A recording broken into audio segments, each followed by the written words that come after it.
પછી તું બેસી જા. હરે કૃષ્ણ. હરે કૃષ્ણ. હરે કૃષ્ણ. માતાજી અવાજ નથી આવતો તમારો. મ્યુટ છો. થઈ ગયેલો. ઓકે, આપણી પાસે થોડોક ટાઈમ છે, 5 મિનિટનો. આપણે સરસ કીર્તન કરીએ પ્રભુપાદનું. શ્રીલા પ્રભુપાદ કી જય, ભગવદ ગીતા કી જય, સદગુરુદેવ કી જય. નમઃ ઓમ વિષ્ણુપદાય કૃષ્ણ પૃષ્ઠાય ભૂતલે શ્રીમદે ભક્તિ વેદાંત સ્વામી ઇતિ નામિને.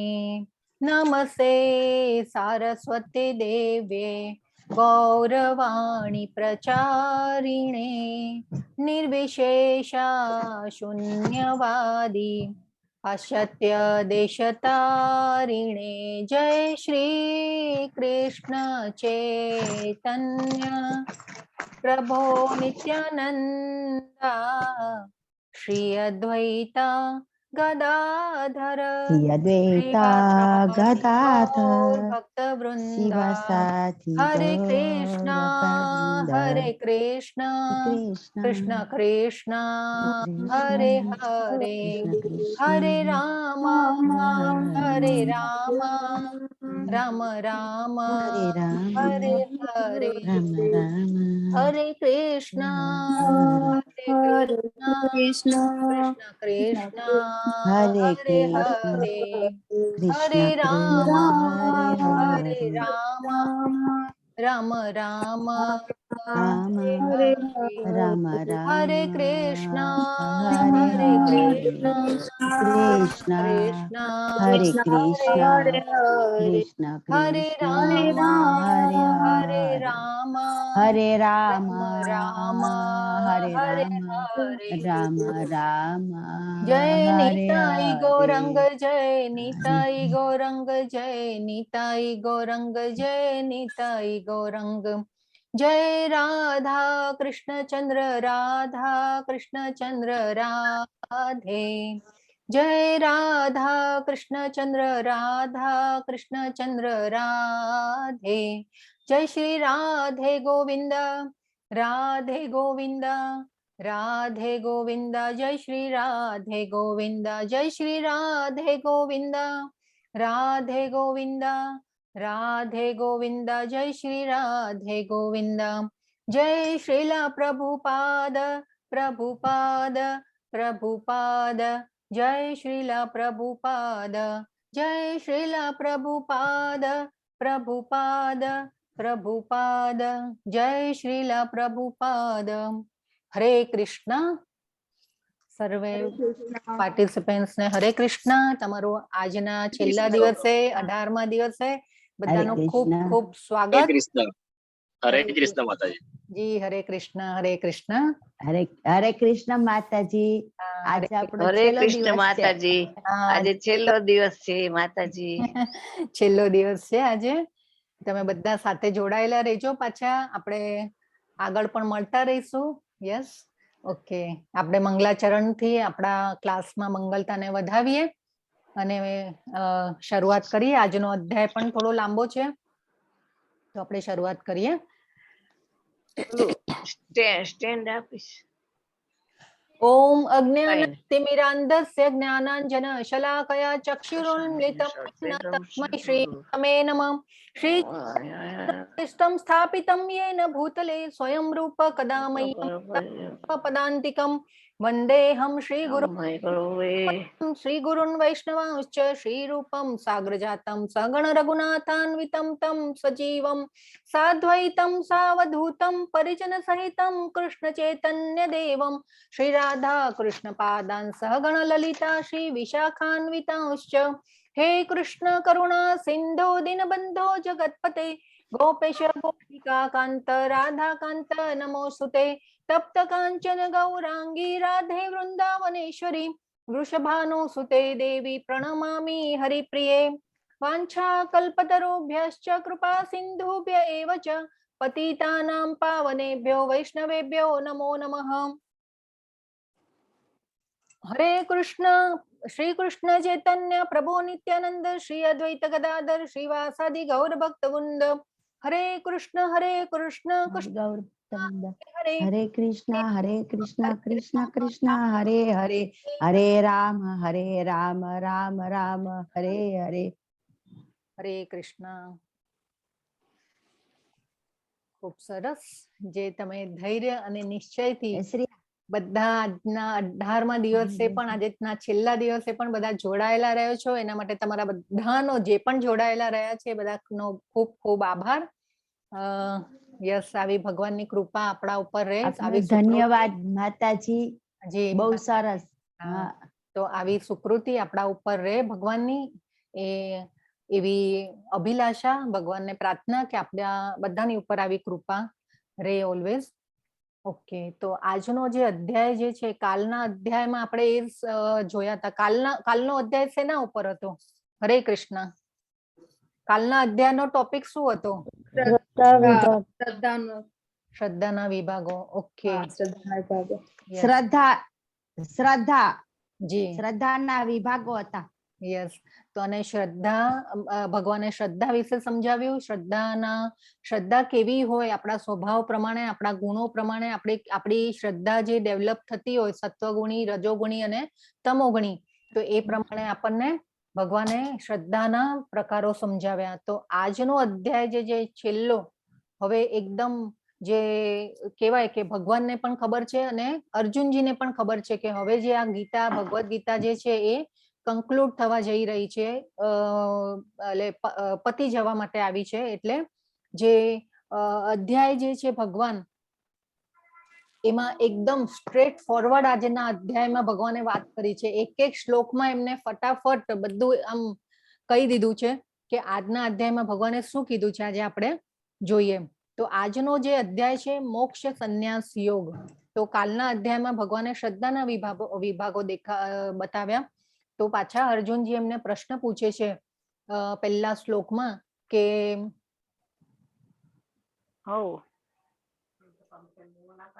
અર્જુનજી પૂછે છે, સાહેબ હરે કૃષ્ણ. કહી દીધું સાહેબ, અમારા class. Hare Krishna, please mute રાખજો. તો જે પહેલો શ્લોક જે છે એમાં અર્જુનજી પૂછે છે, અર્જુન ઉવાચ સંન્યાસસ્ય મહાબાહો તત્વમિચ્છામિ વેદિતુમ ત્યાગસ્ય ચ ઋષિકેશ પૃથક કેશી નિષૂદન. તો અર્જુન કહે છે ભગવાનને, હે મહાબાહો, હું સંન્યાસનો ઉદ્દેશ્ય જાણવા ઈચ્છું છું, અને હે કેશી નિષૂદન, હે ઋષિકેશ, હું ત્યાગમય જીવન એટલે કે સંન્યાસ આશ્રમ વિશે પણ જાણવા ઈચ્છું છું. તો જે અર્જુનજી જે છે પાછા જે વર્ણાશ્રમ, જે આશ્રમો બતાવે છે ભગવાને, એ આપણે જોયેલા બ્રહ્મચર્ય, પછી જે આવે છે ગૃહસ્થાશ્રમ, પછી આવે છે વાનપ્રસ્થાશ્રમ અને પછી સંન્યાસાશ્રમ. તો અર્જુનજી પાછો પ્રશ્ન પૂછે છે કે હે મહાબાહો, હવે કૃષ્ણને મહાબાહો કીધા છે અર્જુનજીએ, અને આપણે આજે અર્જુનજી જે છે એ બે નામથી આ શ્લોકમાં ભગવાનને સંબોધન કરે છે કે હે કેશી નિષૂદન અને હે ઋષિકેશ. તો આ જે ભગવાનને સંબોધન કરે છે, તો એ આપણે જો આપણને ખ્યાલ છે કે કેશી નિષૂદન કેમ કીધા છે ભગવાનને? હરે કૃષ્ણ. ઇન્દ્રિયોના સ્વામી. નહીં, કેશી નિષૂદન કેમ કીધા? કેશુ નામના રાક્ષસને માર્યો એટલા માટે. યસ. અને ઋષિકેશ એટલે ઇન્દ્રિયોના સ્વામી. ઇન્દ્રિયોના સ્વામી. જી, ખૂબ સરસ. ઇન્દ્રિયોના સ્વામી. યસ. તો અર્જુનજીને પણ હવે ખબર છે કે ભાઈ હવે આ ગીતાનો જે ઉપદેશ છે એ કન્ક્લુડ થવા જઈ રહ્યો છે, એટલે ભગવાન જે છે, ભગવાનને એક એક ફટાફટ પ્રશ્ન પૂછી અને એમની પ્રત્યે એ આદર પણ ભગવાનને આદર આપી રહ્યા છે કે જે ધીરે ધીરે એમની શંકાઓ દૂર થઈ રહી છે, એટલા માટે એ ભગવાનને આવા સંબોધન કરે છે કે ભાઈ હે કેશી નિષૂદન, હે ઋષિકેશ. કેશી નિષૂદન એના માટે કીધા છે કે ભાઈ આપણે જોયું હતું કે શંકાઓ જે છે એ આસુરી હોય છે, એટલે કે રાક્ષસ રૂપી, એટલે શંકાઓને આસુરી કહેવાય છે, અસુર જેવી હોય છે. એટલે અર્જુનજી ભગવાનને કહે છે કે ભાઈ મારી અંદર જે રાક્ષસ રૂપી જે શંકાઓ રહેલી છે એનું નિવારણ કરો. અને આજે પ્રશ્નના ઉત્તર જે ભગવાન આન્સર આપે છે એટલા માટે એ અર્જુનજી છે ભગવાનને કેશી નિષુદન કે છે અને ઋષિકેશ એટલે કે ઇન્દ્રિયોના સ્વામી. તો અહીંયા ભગવાને જે છે તમારે સાંભળવું છે તથા? અર્જુનજીને ઇન્દ્રિયોને કંટ્રોલ કરે છે. અર્જુનજીની ઇન્દ્રિયોને ભગવાને કંટ્રોલ કરી છે અહીંયા. અને ધીરે ધીરે ભગવાન અર્જુનજીને સમજાવી રહ્યા છે. એટલે અર્જુનજી ઋષિકેશ કે છે અને ભગવાનને પૂછી રહ્યા છે કે ભાઈ સંન્યાસ આશ્રમ માટે વિશે પણ જાણવા ઈચ્છું છું. તો અહીંયા જે આ બાજુમાં ચિત્ર છે એ કેશી નિષુદન જે રાક્ષસ જે છે એ ઘોડા રૂપે ભગવાનને મારવા માટે આવેલો.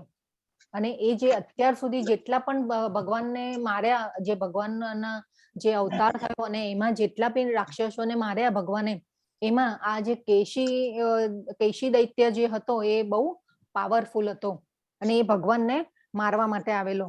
અને એમનો પણ ભગવાને વધ કરેલો. અને આ જે દૈત્યો જેટલા પણ એટલે આ જે દૈત્યો હતા એમાંથી જેને પણ ભગવાન ઉપર હુમલો કર્યા હતા એમાંથી આ કેશી દૈત્ય હતો એ બહુ પાવરફુલ હતો અને આ હરાવેલો ભગવાને.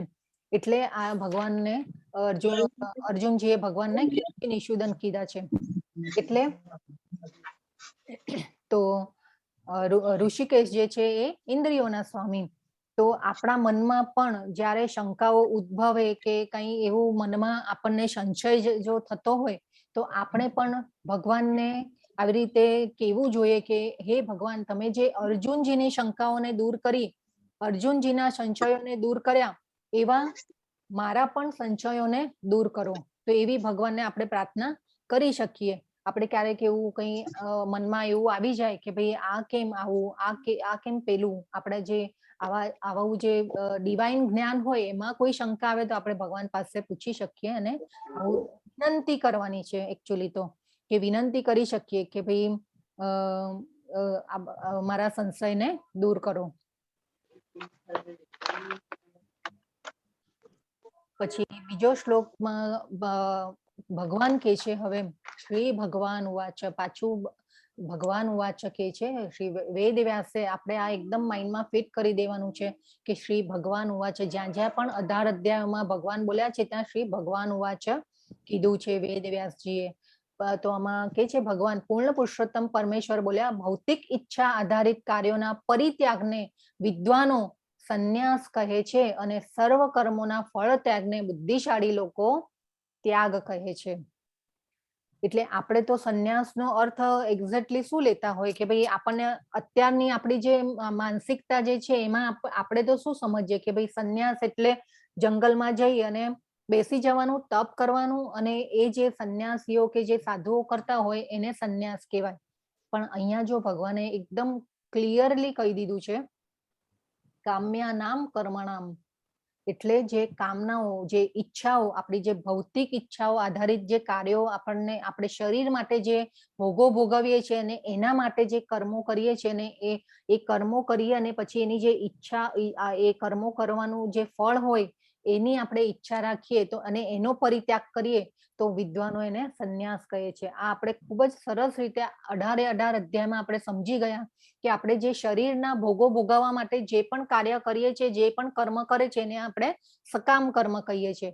તો જે સકામ કર્મનું જે ફળ આવે તો એ આપણે એનો ત્યાગ કરીએ તો એને સંન્યાસ કહે છે. અને સર્વ કર્મોના ફળ ત્યાગને બુદ્ધિશાળી લોકો ત્યાગ કહે છે. એટલે આપણે એની પણ ડેફિનેશન આપણે અલગ કરતા હોઈએ છીએ, પણ ભગવાને અહીંયા શું કીધું છે કે એ જે કર્મો કરીએ અને એનો જે ફળ આવે એ ફળને આપણે ભગવાનના કામમાં ભગવાનને અર્પિત કરવાનું છે.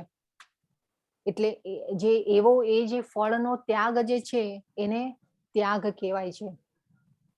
તો આપણે ખૂબ સરસ રીતે સમજ્યા છે અને આપણે વધારે ડિટેલમાં નહીં જઈએ, આગળ આપણે જઈએ. આજનો અધ્યાય ખૂબ લાંબો છે. પછી જે છે 5મો શ્લોક, યજ્ઞ દાન તપઃ કર્મ ન ત્યાજ્યમ કાર્યમેવ તત દાનમ તપશ્ચૈ પાવનાની મનીષીણામ. યજ્ઞ દાન તથા તપસ્યાના કર્મો કદાપી ત્યાગ કરવો ન જોઈએ, તે અવશ્ય સંપન્ન કરવા જોઈએ. ખરેખર યજ્ઞ દાન તથા તપ મહાત્માઓને પણ શુદ્ધ કરે છે. તો આપણે એ જોયું કે ભાઈ સંન્યાસ કોને કહેવાય. હવે જે ભૌતિક ઈચ્છાઓ પર આધારિત હોય, સકામ કર્મોના જે ફળનો જે ત્યાગ કરીએ અને ભૌતિક ઈચ્છાઓ આધારિત જે કર્મ કરીએ એ છોડી દઈએ છે તો એને સંન્યાસ કહેવાય છે, અને એના ફળનો જે ત્યાગ કરીએ એને ત્યાગ કહેવાય છે. હવે અહીંયા ભગવાન કહે છે કે યજ્ઞ, દાન તથા તપસ્યાના કર્મો કદાપી ત્યાગ કરવા ન જોઈએ. હવે ભગવાન અહીંયા એકદમ આપણને કહે છે કે યજ્ઞ, દાન અને તપ. હવે આપણે કાલે જોયા શરીરના તપ કયા હોય, દાનનું પણ કાલે આપણે મહત્વ સમજ્યા, અને યજ્ઞ તો આપણે 18 અધ્યાયમાં આપણે યજ્ઞાનામ જપ યજ્ઞોસી, તો આ વસ્તુ આપણે ખૂબ સરસ રીતે સમજ્યા છે. અને અહીંયા ભગવાન હવે ક્લિયર કટ કહી દીધું છે કે યજ્ઞ, દાન અને તપ એ ક્યારે પણ છોડવા ન જોઈએ, અવશ્ય કરવા જ જોઈએ.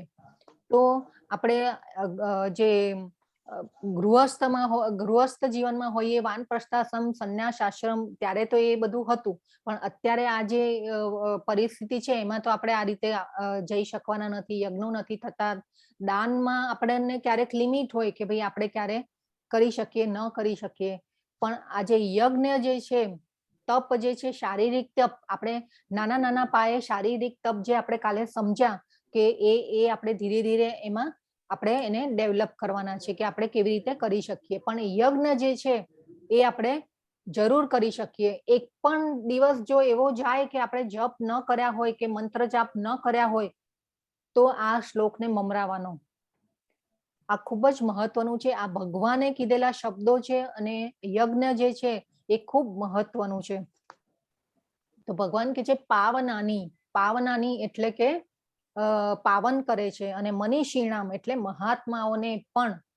હવે મહાત્માઓને તો પાવન કર્યા આ યજ્ઞ, દાન અને તપથી, તો આપણે તો મનુષ્ય છીએ, આપણે તો જરૂર કરવા જોઈએ, કેમ કે આપણે તો સકામ કર્મોમાં અને ભૌતિક ઈચ્છાઓમાં એવા બંધાયેલા છે, પ્રકૃતિના ગુણોમાં બદ્ધ થયેલા છીએ, માયામાં સપડાયેલા છીએ, એટલે આપણે તો આ જરૂર કરવું જોઈએ. એ જે કાળ હતો વૈદિક કાળ, એમાં યજ્ઞ, દાન અને તપની આ વ્યાખ્યા અલગ હતી. આપણને જે આ યજ્ઞ, દાન અને તપની જે વ્યાખ્યા છે, આપણે આ જે કળિયુગમાં જે આપણે સમજ્યા છીએ, એ યજ્ઞ જે છે આપણે ચૈતન્ય મહાપ્રભુ આપણને સરળ રસ્તો બતાવીને ગયા કે યજ્ઞ આપણે જપ યજ્ઞ કરવાનો છે, એટલે આ વસ્તુ આપણે કરવી જોઈએ. દાન અને તપમાં આપણને કોઈ વાર તપમાં શરીરની અનુકૂળતા ન આવતી હોય કે આપણાથી એવા ઉપવાસ ન થતા હોય. એકચ્યુઅલી જન્માષ્ટમીનો ઉપવાસ, ઇવન આપણે જે ભક્તો જે છે, મોટા મોટા શુદ્ધ ભક્તો થઈ ગયા, તો એમના આવિર્ભાવ દિવસો અને તિરોભાવ દિવસ અને જન્માષ્ટમી ઉપવાસ આ તો કરવું જ જોઈએ. આવિર્ભાવ એટલે કે જન્મ દિવસ, અને તિરોભાવ એટલે મરણ દિવસ. તો આ બધા જે દિવસો જે છે શુદ્ધ ભક્તોના, એ દિવસે ઉપવાસ કરવા જોઈએ. તો આ વસ્તુ આપણે કરવી જોઈએ. તપ આપણે શારીરિક તપ ધીરે ધીરે આપણે ડેવલપ કરવા જોઈએ. મનના તપ પણ આપણે જોયેલા, શારીરિક તપ પણ જોયેલા, આપણે જે વાણીનું તપ જોયું હતું. તો આ બધા જે છે એ તપ છે. પછી 13મો અને 14મો શ્લોકમાં ભગવાન કહે છે, હે મહાબાહુ અર્જુન, વેદાંત અનુસાર સર્વ કર્મોની સિદ્ધિ માટે 5 કારણ હોય છે. હવે તું મારી પાસેથી તે વિશે સાંભળ. કર્મનું સ્થાન, શરીર કરતા વિભિન્ન ઇન્દ્રિયો, અનેક પ્રકારના પ્રયાસો, અને અંતે પરમાત્મા, આ 5 કર્મના કારણ છે. તો આ જે 5 કારણો જે છે એ ભગવાન આપણને સમજાવે છે કે પહેલું જે છે કે કર્મનું સ્થાન એટલે કે શરીર. આપણે ક્ષેત્ર અને ક્ષેત્રજ્ઞ જોયું હતું, તો કર્મનું જે સ્થાન છે એ શરીર છે. એટલે શરીરમાં કર્તા એટલે ક્ષેત્રજ્ઞ એટલે કે શરીરને જાણનાર. પછી છે આવે છે વિભિન્ન ઇન્દ્રિયો. તો વિભિન્ન ઇન્દ્રિયો એટલે કે આપણે જેના દ્વારા આપણે કર્મ કરીએ છીએ. આપણા જે હાથ, પગ અને આપણે જે 5 ઇન્દ્રિયો જોયેલી, તો એના દ્વારા આપણે કર્મ કરતા હોઈએ છીએ, અનેક પ્રકારના પ્રયાસો. તો આપણે એક કર્મ કરવા માટે આપણે અનેક પ્રકારના પ્રયાસો કરતા હોઈએ છીએ. અને અંતે ભગવાન જો અહીંયા એકદમ બધા શ્લોક જે બી છે ને, 18મો અધ્યાય જે છે, જેમ સેકન્ડ અધ્યાય હતો, બીજો અધ્યાય એ ગીતાનો સાર. કેવું કે ભગવાને એમાં બધો જ આખી ગીતાનો સાર એ ભગવાને એમાં આપી દીધેલો. તો તો એવી રીતે આ 18મો અધ્યાય જે છે એ પણ આવો જ છે કે આખી જે ભગવદ ગીતા જે છે એનો સાર જે છે આ શ્લોક અહીંયા 18 અધ્યાયમાં ભગવાને આપી દીધો છે 74 શ્લોક સુધી. એ પછીના જે બી શ્લોક છે એ બધા સંજયજીના છે.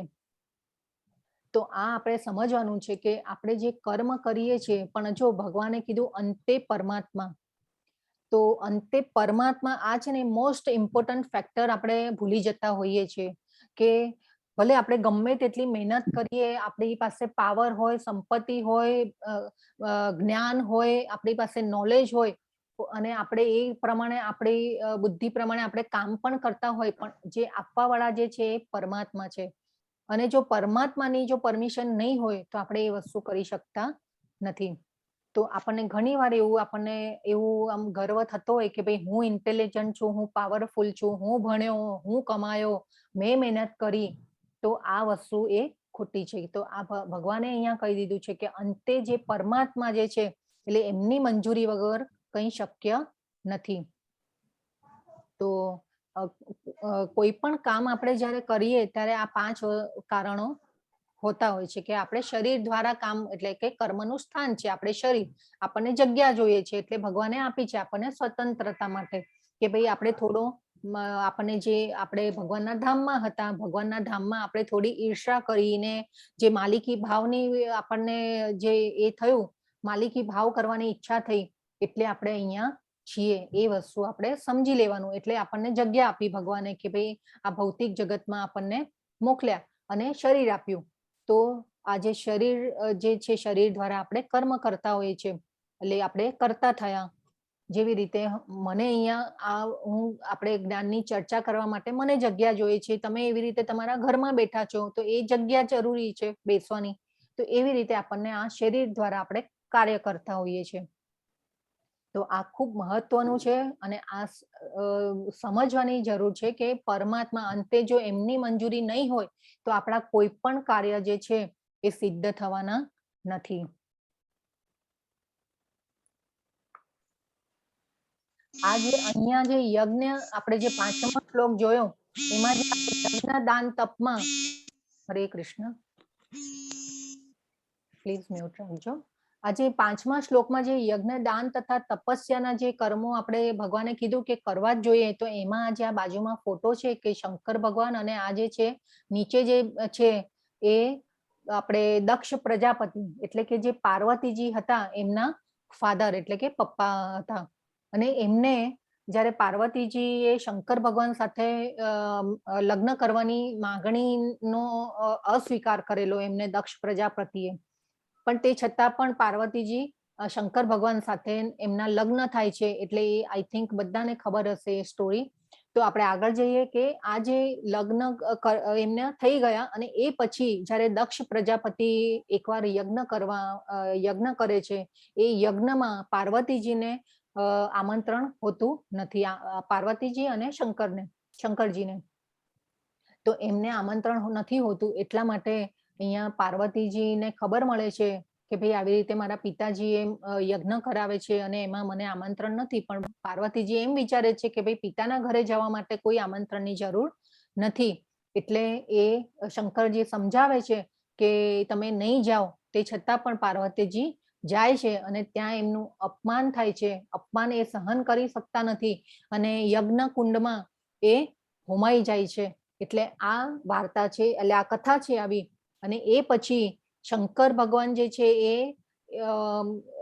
આવે છે અને પાર્વતીજીના હાથમાં લઈ અને તાંડવ કરે છે અને ફરે છે. પણ એ પછી જે છે આ વસ્તુ થાય છે એટલે જે શંકરજીના જે પાર્ષદો હોય છે, બધા અનુયાયીઓ કહેવાય આપણે, તો એ બધા જે છે આ જે હવન જે થતો હોય છે કે યજ્ઞ થતો હોય છે એને છિન્ન ભિન્ન કરી નાખે છે. પરંતુ એ પછી શંકરજી કહે છે કે નહીં, યજ્ઞ તો પૂરો થવો જ જોઈએ. એટલે અને એ જે શંકરજી જ્યારે તાંડવ કરી નાખે છે ત્યારે આ જે પ્રજાપતિ દક્ષનું માથું વાઢે છે. જે શંકરજી છે એ રુદ્રનો અવતાર છે અને એમનું માથું કાપી નાખે છે ગુસ્સામાં આવીને. એ પછી જ્યારે શાંત થાય છે ત્યારે ભગવાન એમને બકરાનું મોં આપે છે. જે બકરું હોય આપણે ગોટ કહેવાય ને એને એમનો એ મોં આપે છે. એટલે શંકરજી શાંત થાય છે ત્યારે એમને રિયલાઇઝ થાય છે કે નહીં, આ યજ્ઞ તો જે શરૂ થયેલો એ પૂરો થવો જ જોઈએ. એટલે એ બકરાનું મોઢું આપે છે. અને આ દક્ષ પ્રજાપતિ હતા, એમને એમના જે સુંદરતાનું બહુ ગર્વ હતું, બહુ અભિમાન હતું.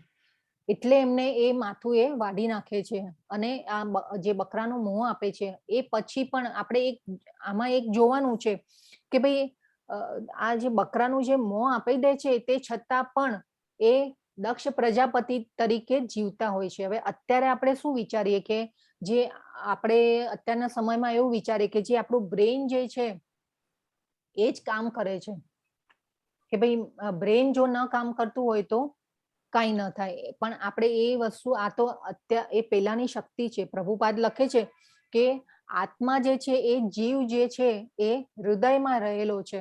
આત્મા અને પરમાત્મા બે હૃદયમાં વસેલા હોય છે. એટલે એ પછી પણ બકરાનું મોં આપ્યા પછી પણ એ દક્ષ પ્રજાપતિ જે છે એ રીતે કામ કરતા હોય છે. દક્ષ પ્રજાપતિ તરીકે જ એમનું માથું વઢાઈ જાય છે તે છતાં પણ. એટલે આપણે એ સમજવાનું છે કે આત્મા છે, શરીર નથી. એ આ વસ્તુ અહીંયા જે બંધ બેસી ગણપતિનું પણ હાથીનું મોં આપવામાં આવે છે પછી પણ ગણપતિ તો એ રીતે મનુષ્ય તરીકે કે જે રીતે આપણે કામ કરેલું હોય છે એ હાથીનું મોં અને એમને કોઈ જે કહેવાય ને કે ભાઈ જોઈન્ટ થઈ જાય છે પછી પણ એ ગણપતિ તરીકે જ રહેતા હોય છે. તો આ વસ્તુ આપણે એક જોવાની છે. પોઈન્ટ એ છે કે યજ્ઞ શરૂ થયો હતો તે પૂરો થવો જોઈએ. એટલે આ ભાગવતમાં વર્ણન છે, પ્રભુપાદે ખૂબ સરસ વર્ણન કર્યું છે. તો આમાં આપણે એ પ્રભુપાદ લખે છે કે ભાઈ આજનો જીવ જે છે તે વિચારે છે કે જે તે બ્રેઇનમાં હોય છે એ બ્રેઇનને ડેવલપ કરવું જોઈએ. આપણે અત્યારના સમયમાં એવું વિચારીએ કે ભાઈ બ્રેઇનને ડેવલપ કરવું જોઈએ, પણ જે આપણો ખરો બિઝનેસ જે છે એ શું છે? આત્માને ખોરાક આપવાનો. તો આ વસ્તુ આપણે સમજવાની છે. પછી આ 13મો ને 14મો શ્લોક આપણે જોયો. પછી આવે છે 16મો શ્લોક. ભગવાન કે છે અહીંયા, માટે જે મનુષ્ય આ 5 કારણનો વિચાર કર્યા વિના માત્ર પોતાને જ એકમાત્ર કર્તા માને છે તે નિસંદેહ બુદ્ધિમાન નથી અને વસ્તુઓને યથાર્થ રૂપે જોઈ શકતો નથી. તો જે આ ગર્વ જે છે, મનુષ્ય આ 5 કારણનો વિચાર કર્યા વિના માત્ર પોતાને જ એકમાત્ર કર્તા માને છે. એટલે આપણે વાત થઈ ને કે ભાઈ આપણે જે વિચારીએ છીએ કે ભાઈ હું આટલું બધું ભણ્યો, મેં આટલું બધું નોલેજ લીધું, હું કમાયો, મારા થકી આ બધું ચાલી રહ્યું છે. એટલે એ જે ગર્વ જે આવી જાય છે કે જે એ પોઈન્ટ આવી જાય છે એક, તો આ એ સમજવાનું છે કે ભાઈ માત્ર ભગવાન કહે છે કે વિચાર કર્યા વિના માત્ર પોતાને જ એક કર્તા માને છે. એટલે આપણે આપણી પોતાની જાતને આવી રીતે એક કર્તા તરીકે માની લઈએ છીએ કે ભાઈ બધું હું જ કરું છું, હું. એટલે જો આ આઈ જે મોટો થાય છે ને આપણો, એ ભગવાન કહે છે કે જે એ બુદ્ધિમાન નથી અને વસ્તુઓને યથાર્થ રૂપે જોઈ શકતો નથી. તો એ પણ આપણે કેવા આપણા જે ગુણો દ્વારા આ બધું થતું હોય છે. પરંતુ છે કે આપણને જે 5 કારણો બતાવ્યા એમાં ભગવાને છેલ્લે પરમાત્માને મૂક્યા. જો પરમાત્મા એટલે પરમાત્માની કોઈ મંજૂરી વગર કોઈ કાર્ય આગળ થતું નથી. એટલે એકચ્યુઅલી તો એક અદ્રશ્ય જે શક્તિ હોય છે એ આપણે સમજવાનું છે. હવે આપણે જે હમણાં તો આ 2 વર્ષ 2.5 વર્ષથી આપણે બધું જોઈ રહ્યા છીએ કે ભાઈ આ કોરોના કાળ આવ્યો, તો કોરોના કાળમાં કેવું આમ અચાનક જ બધું ચેન્જ થઈ ગયું. કે બધા ઇક્વેશન ટોટલી ચેન્જ થઈ ગયા. કેવા બધું આમ કેટલું સીધું આમ બધું ચાલતું હતું અને એકદમ અચાનક જ કેવું થઈ ગયું. તો આ એક આપણે સમજવાનું છે કે આ બધું જે થાય છે, વર્લ્ડની આખી ઇકોનોમી ચેન્જ થઈ ગઈ હતી એ વખતમાં તો. એટલે એ પછી આપણે હવે ધીરે ધીરે સેટલ થઈ રહ્યા છે. તો આ બધું કેવી રીતે થાય છે? આપણને ખબર હતી કે આવું કોરોના આવવાનો છે કે શું છે કે એટલે આવી જે સિચ્યુએશન આવે છે, તો એક જે અદ્રશ્ય શક્તિ હોય છે, કેવું એ વખતે જો પોપ્યુલેશન બી એટલું ઓછું થઈ ગયેલું અને આપણે જોઈએ ને કે આમ ઘણીવાર કે આમ રોડ ઉપર તો સોપો પડી ગયો હોય અને આમ ગાડીઓ ઓછી ફરતી હોય રોડ ઉપર ને આમ કેવું વાતાવરણ આખું આમ ભયમય થઈ ગયેલું. એટલે આ ભગવાન જે પરમાત્માની એક ઈચ્છા હોય ને એ વગર કાંઈ જ થતું નથી, પ્રકૃતિમાં પણ, આપણા શરીરમાં પણ અને આપણા કાર્યોમાં પણ. તો આ આપણે એક સમજવાનું છે. તો હવે ભગવાન જે આગળ શ્લોકમાં જે છે એ કર્તાના પ્રકારો કેવા હોય એ બતાવશે. તો ભગવાન કે છે જે મનુષ્ય ભૌતિક ગુણોના સંસર્ગથી રહિત, અહંકાર વગર ધૈર્ય તથા ઉત્સાહપૂર્વક પોતાના કર્મ કરે છે અને સફળતા કે નિષ્ફળતામાં અવિચલિત રહે છે તે સાત્વિક કર્તા કહેવાય છે. તો હવે અહીંયા ભગવાન કર્તાના પ્રકારો બતાવ્યા છે કે ભાઈ સાત્વિક કર્તા કેવો હોય, રજોગુણી કર્તા કેવો હોય અને તમોગુણી કર્તા કેવો હોય. તો હવે આ જે ભગવાન કે છે કે ભૌતિક ગુણોના સંસર્ગથી રહિત. હવે આપણે આ જે અત્યારે તમે 18 અધ્યાય 18 દિવસ જે ધૈર્ય અને નિશ્ચય બનાવીને આવ્યા, તો આપણે આ સાત્વિક કરતા થયા. તમે સાંભળ્યું એ પણ આપણે અકર્મમાં આવે સાત્વિક કરતા થયા. ક્યારેક લાગે કે ભાઈ આમાં ખબર તમને નહીં પણ પડી હોય, કોઈ વસ્તુની પડી પણ હશે, તો આ બધું જે આપણે એટલે એમાં પણ આપણે વિચલિત ન થયા કે ભાઈ હા આપણે આ જ્યાં જ્ઞાન લેવા બેઠા છે, આપણે ધીરે ધીરે ભક્તિમાં આગળ આવશું તો આપણે થોડા આગળ હજી કઈ વધારે ખબર પડશે. આપણે સેકન્ડ લેવલમાં, થર્ડ લેવલમાં જશું તો હજી આપણે વધારે સમજીશું. એટલે આ જે તમારો ધૈર્ય અને નિશ્ચય જે હતો, તો આ સાત્વિકતામાં આવે બધું. તો તમે જે ક્વિઝ પણ આપો છો સરસ રીતે, તો આ બધું જે છે એ સાત્વિક કર્તામાં આવે. અને ભગવાન કહે છે કે અવિચલિત રહે છે તે સાત્વિક કર્તા કહેવાય છે. એટલે કોઈ પણ પરિસ્થિતિમાં આપણે જે સ્થિરતા જાળવી રાખીએ તો એ સાત્વિક કર્તામાં આવે. તો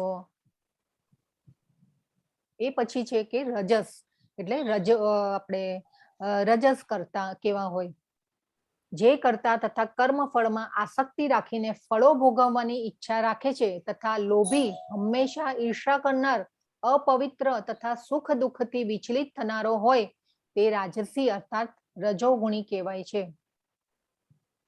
તો આપણે જોયેલું કે રજોગુણી સ્વભાવ કેવો હોય કે ભાઈ આ કરું લઉં, પેલું કરી લઉં, પછી જે પૈસા પાછળ આપણે ભાગતા હોઈએ, આપણા જે શરીરના સુખો માટે આપણે જે ભાગતા હોઈએ છીએ કે ભાઈ આ મારી પાસે આ હોવું જોઈએ, પેલું હોવું જોઈએ, દરેક વસ્તુમાં આપણે કમ્પેરિઝન કરતા થઈ જઈએ, ઈર્ષા કરતા હોઈએ કે ભાઈ એની પાસે છે ને મારી પાસે નથી, આટલું તો ધન હોવું જ જોઈએ, હંમેશા લોભી, આમ એટલે લાલસામાં આપણે હોઈએ તો એ રજોગુણમાં આવે છે. તો એ રજસ કરતા કહેવાય છે. તો આ રીતે આપણે ભગવાન કહે છે કે જે કરતા કર્મફળમાં આસક્તિ રાખીને ફળો ભોગવવાની ઈચ્છા રાખે છે, લોભી, હંમેશા ઈર્ષા કરનાર, અપવિત્ર, સુખ દુઃખથી વિચલિત થનારો હોય છે તે રાજસી અર્થાત રજોગુણી કહેવાય છે. હવે આપણે જોઈએ ને કે ભાઈ સુખ અને દુઃખની ડેફિનેશન શું? તો આપણને સુખ એટલે આપણે જે આપણી પાસે જે પૈસા, પાવર કે સંપત્તિ જે હોય છે એને આપણે સુખ માની લેતા હોય છે કે ભાઈ મારી પાસે બહુ સુખ સગવડ છે, કે ભાઈ ઘરમાં આપણે જે બધા સાધન સગવડો હોય એને આપણે ઘણીવાર સુખ કહેતા હોઈએ છીએ કે ભાઈ મારી પાસે ગાડી છે આટલી સારી ને આટલું વોશિંગ મશીન છે ને આ છે ને પેલું છે ને, એટલે એને આપણે સુખ માની લેતા હોઈએ છીએ. પણ સાચું સુખ શું છે? સાચું, યસ, હા. તો સાચું સુખ જે છે, ખૂબ સરસ માતાજી, સંતોષ તો હોવો જ જોઈએ, બરાબર છે, પણ આપણે જે ભગવાનનું જે ભગવાનની પ્રાપ્તિ, ભક્તિ, પ્રાપ્તિ અને ભગવાનનું જે કર્મ કરીએ અને એમાં જે આનંદ આવે એને સુખ કહેવાય છે. અને દુઃખ એટલે કે આપણે ભક્તિમાં આગળ જતા જે બાધારૂપ હોય એને દુઃખ કહેવાય. તો આ સુખ અને દુઃખની ડેફિનેશન જો આ રીતે આપણે વિચારતા થઈએ તો ખૂબ સરસ છે. તો આપણે આધ્યાત્મિકતા તરફ આગળ જઈએ. પછી જે છે તમસ કરતા. તો તમસ કરતામાં જે છે કે હંમેશા શાસ્ત્રોના આદેશોની વિરુદ્ધ કાર્ય કરે છે, ભૌતિકવાદી, જિદ્દી, કપટી, અન્ય લોકોનું અપમાન કરવામાં કાબેલ હોય છે અને જે સદા આળસુ, ખિન્ન તથા કામ કરવામાં નાહક દિલ કરનાર હોય છે તે તમોગુણી કહેવાય છે. તો આપણે આ તમોગુણ તો ટોટલી સૌથી ખરાબ છે, એટલે એમાંથી તો ઉપર તરત આવવાનું આપણે વિચારવું જોઈએ. આપણે ખાઈ પીને, આપણે જે વાત કરી હતી ને કે રજોગુણ માણસ કેવો હોય, તમોગુણ એટલે કે ખાઈ પીને પડ્યું રહેવું અને પ્રમાદ, આળસ, એટલે આ બધું તમોગુણમાં આવે છે. પછી હવે ભગવાન સુખની વ્યાખ્યા જે બતાવે છે, ભગવાન સુખ અને દુઃખ, તો એ ભગવાન કહે છે કે 3 પ્રકારના સુખની વાત કરે છે કે સત્વ સુખ કેવું હોય, પછી રાજસી સુખ કેવું હોય અને તામસી સુખ કેવું હોય.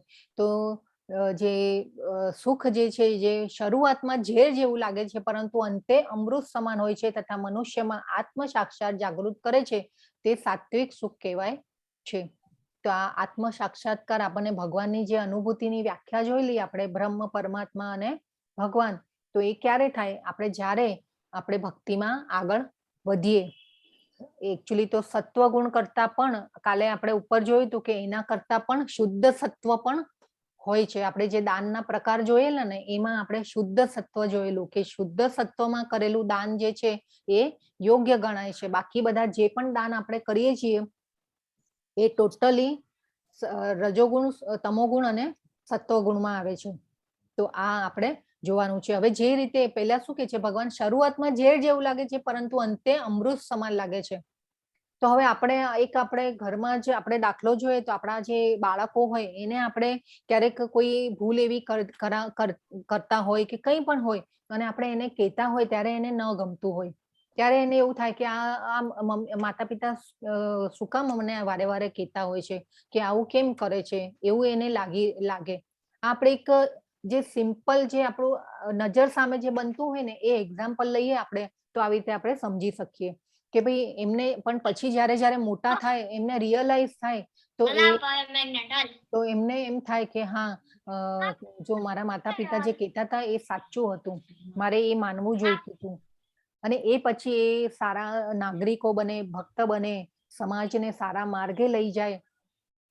તો એ રીતે આપણે જોઈએ તો જે હરે કૃષ્ણ, પ્લીઝ મ્યુટ રાખજો.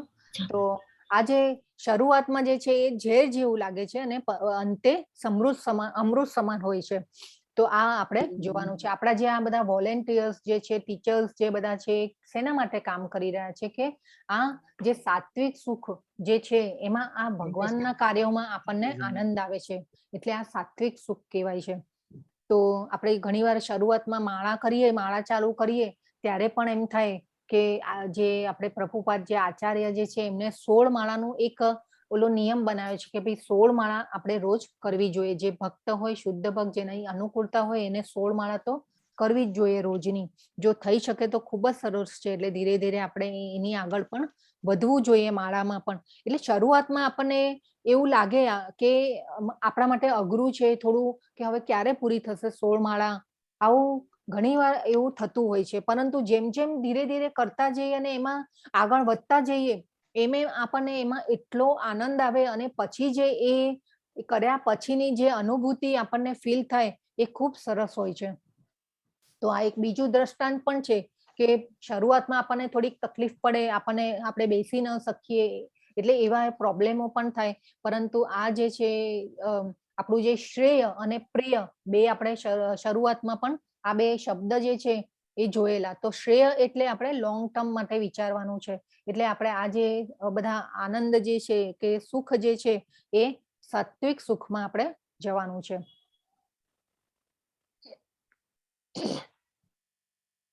પછી છે રજસ. તો રજસ સુખ કેવું હોય? હવે આ ફોટા ઉપરથી તો લગભગ બધાને આમ આઈડિયા આવી જ જશે કે કેવું હોય. જે સુખ ઇન્દ્રિયો દ્વારા તેમના વિષયોનો સંસર્ગથી પ્રાપ્ત થાય છે અને જે શરૂઆતમાં અમૃત જેવું પણ અંતે ઝેર હોય છે તે રજોગુણી કહેવાય છે. શરૂઆતમાં કેવું હોય? I can't leave without you, એવું કહીએ ને આપણે. અને પછી I will kill you, one day I will kill you. એટલે આ રીતે આપણે જે આપણા ફેમિલીમાં ને આપણે બધામાં આગળ પાછળ બધા આજુબાજુમાં જોતા હોઈએ છે, એટલે આ વસ્તુ થતી હોય છે. તો આ રજોગુણી સુખ કહેવાય છે. તો આ ઘણા બધા એવા સંબંધો હોય છે કે આ રીતે થતું હોય છે. તો આ વસ્તુ આપણે રજોગુણમાં આવે છે. પછી છે તમસ. તો તમસ જે રજોગુણ છે એટલે આપણે જે જોયું કે ભાઈ સંબંધો આપણે એવું નહીં કે હસબન્ડ વાઈફ જ જોઈ લો, આપણે કોઈ પણ જે સંબંધ હોય એમાં ક્યારેક આવા પ્રશ્નો ઉભા થતા હોય છે. તો એ રજોગુણી સુખ કહેવાય છે. પછી જે તમો સુખમાં પણ ભગવાન કહે છે કે જે સુખ આત્મ સાક્ષાત્કાર પ્રતિ અંધ છે, જે શરૂઆતથી અંત સુધી ભ્રમણ જ છે, અને જે નિદ્રા, આળસતા, પ્રમોદમાંથી ઉત્પન્ન થાય છે તે તામસી કહેવાય છે. તો આ જે તમસ તો ટોટલી ખરાબ છે.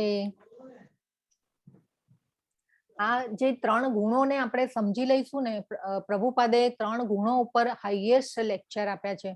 જો આ 3 ગુણોને આપણે સમજી ગયા ને તો આપણો બેડો પાર થઈ ગયો. આપણે કોઈ પણ કાર્ય કરતા હોઈશું ને તો આપણને એકદમ યાદ કરાવશે, મગજમાં આપણે ફિટ કરી દઈશું ને તો આ યાદ રહેશે આપણને કે આ આપણે જે કાર્ય કરી રહ્યા છે એ સત્વમાં કરીએ છીએ, પછી આ રજોમાં આવે, આ તમસમાં આવે. તો આ રીતે આપણે સમજવાનું છે. તો ભગવાન કહે છે જે જીવ માત્રનું ઉદ્ભવ સ્થાન છે અને જે સર્વવ્યાપી છે તે ભગવાનની ઉપાસના કરીને મનુષ્ય પોતાના નિયત કર્મો કરતો રહીને પૂર્ણત્વ પ્રાપ્ત કરી શકે છે. તો ભગવાન અહીંયા શું કહે છે, આપણે નિયત કર્મો અને ઉપાસના, ભગવાનની ઉપાસના કરીને મનુષ્ય પોતાના નિયત કર્મો કરતો રહીને પૂર્ણત્વ પ્રાપ્ત કરી શકે છે. હવે આપણે અહીંયા તો ભગવાને એવું કીધું નથી કે ભાઈ જંગલમાં જઈને ઓલા ધ્રુવ મહારાજની જેમ તમે સંન્યાસ લઈ લો અને 2 પગે ઉભા રહી અને જે તપ કરો, એવું આપણને નથી કીધું. આપણા માટે કેટલો સહેલો રસ્તો ભગવાને અહીંયા એટલી સરસ આ અધ્યાયમાં આમ ક્લિયર કટ ફટાફટ આમ એક શ્લોકમાં એક વસ્તુ બધી કહી દીધી છે કે મનુષ્ય પોતાના નિયત કર્મો કરતા રહી અને પૂર્ણત્વ પ્રાપ્ત કરી શકે છે. અને આપણા માટે એકચ્યુઅલી સહેલો રસ્તો પણ કરી આપ્યો છે ભગવાને. અને જે સિદ્ધિમ વિંદંતી માનવઃ, એટલે કે આ જ કર્મો કરતા રહી અને સિદ્ધિ પ્રાપ્ત કરી શકે છે. અને આ ખરેખર બહુ સરળ છે. આપણને ઘણી વાર એમ થાય કે ભાઈ ઘરના એટલા કામો હોય, આપણને બિઝનેસ ઓફિસોમાં હોય, આપણે કામ કરતા હોય, જોબ હોય, કોઈ એવી સેવાભાવી સંસ્થામાં આપણે કામ કરતા હોય, પણ આ બધું કરતા કરતા પણ આપણે આ બધી વસ્તુઓ કરવાની છે. તો આ જે આપણે કાલના અધ્યાયમાં સમજાય કે ભાઈ નાના નાના શરીરના તપ, મનના તપ, વાણીનું તપ, તો આ ધીરે ધીરે આપણે આ બધાને ડેવલપ કરવાનું છે. તો આ ભક્તિ સેવામાં રહી અને જો ભક્તિમાં ભગવાનની શરણાગતિ સ્વીકારીશું તો આ બધું ધીરે ધીરે ડેવલપ થશે અને આપણી જે આપણો કેરેક્ટરમાં ચેન્જ આવતું જશે.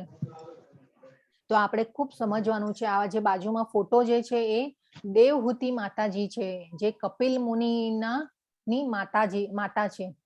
તો દેવહૂતિ માતા જ્યારે એમના લગ્ન આપણે કરદમ મુનિ સાથે થયેલા, જે કરદમ મુનિએ 10,000 વર્ષ તપ કર્યું અને એ પછી ભગવાન પ્રસન્ન થયા અને એમને પુત્રનું વરદાન આપ્યું અને ભગવાને કીધું કે હું તમારા પુત્ર તરીકે હું અવતાર લઈશ.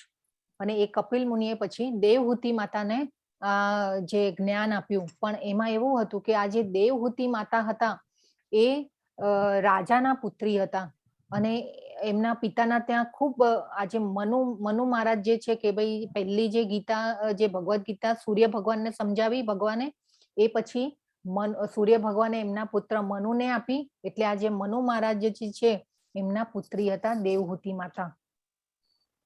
તો એ તો સમ્રાટ હતા અને એમની પાસે ખૂબ જાહો જલાલી અને સંપત્તિને એ રીતે એ ઉછરેલા હતા, એવા ઘરમાં એ ઉછરેલા હતા.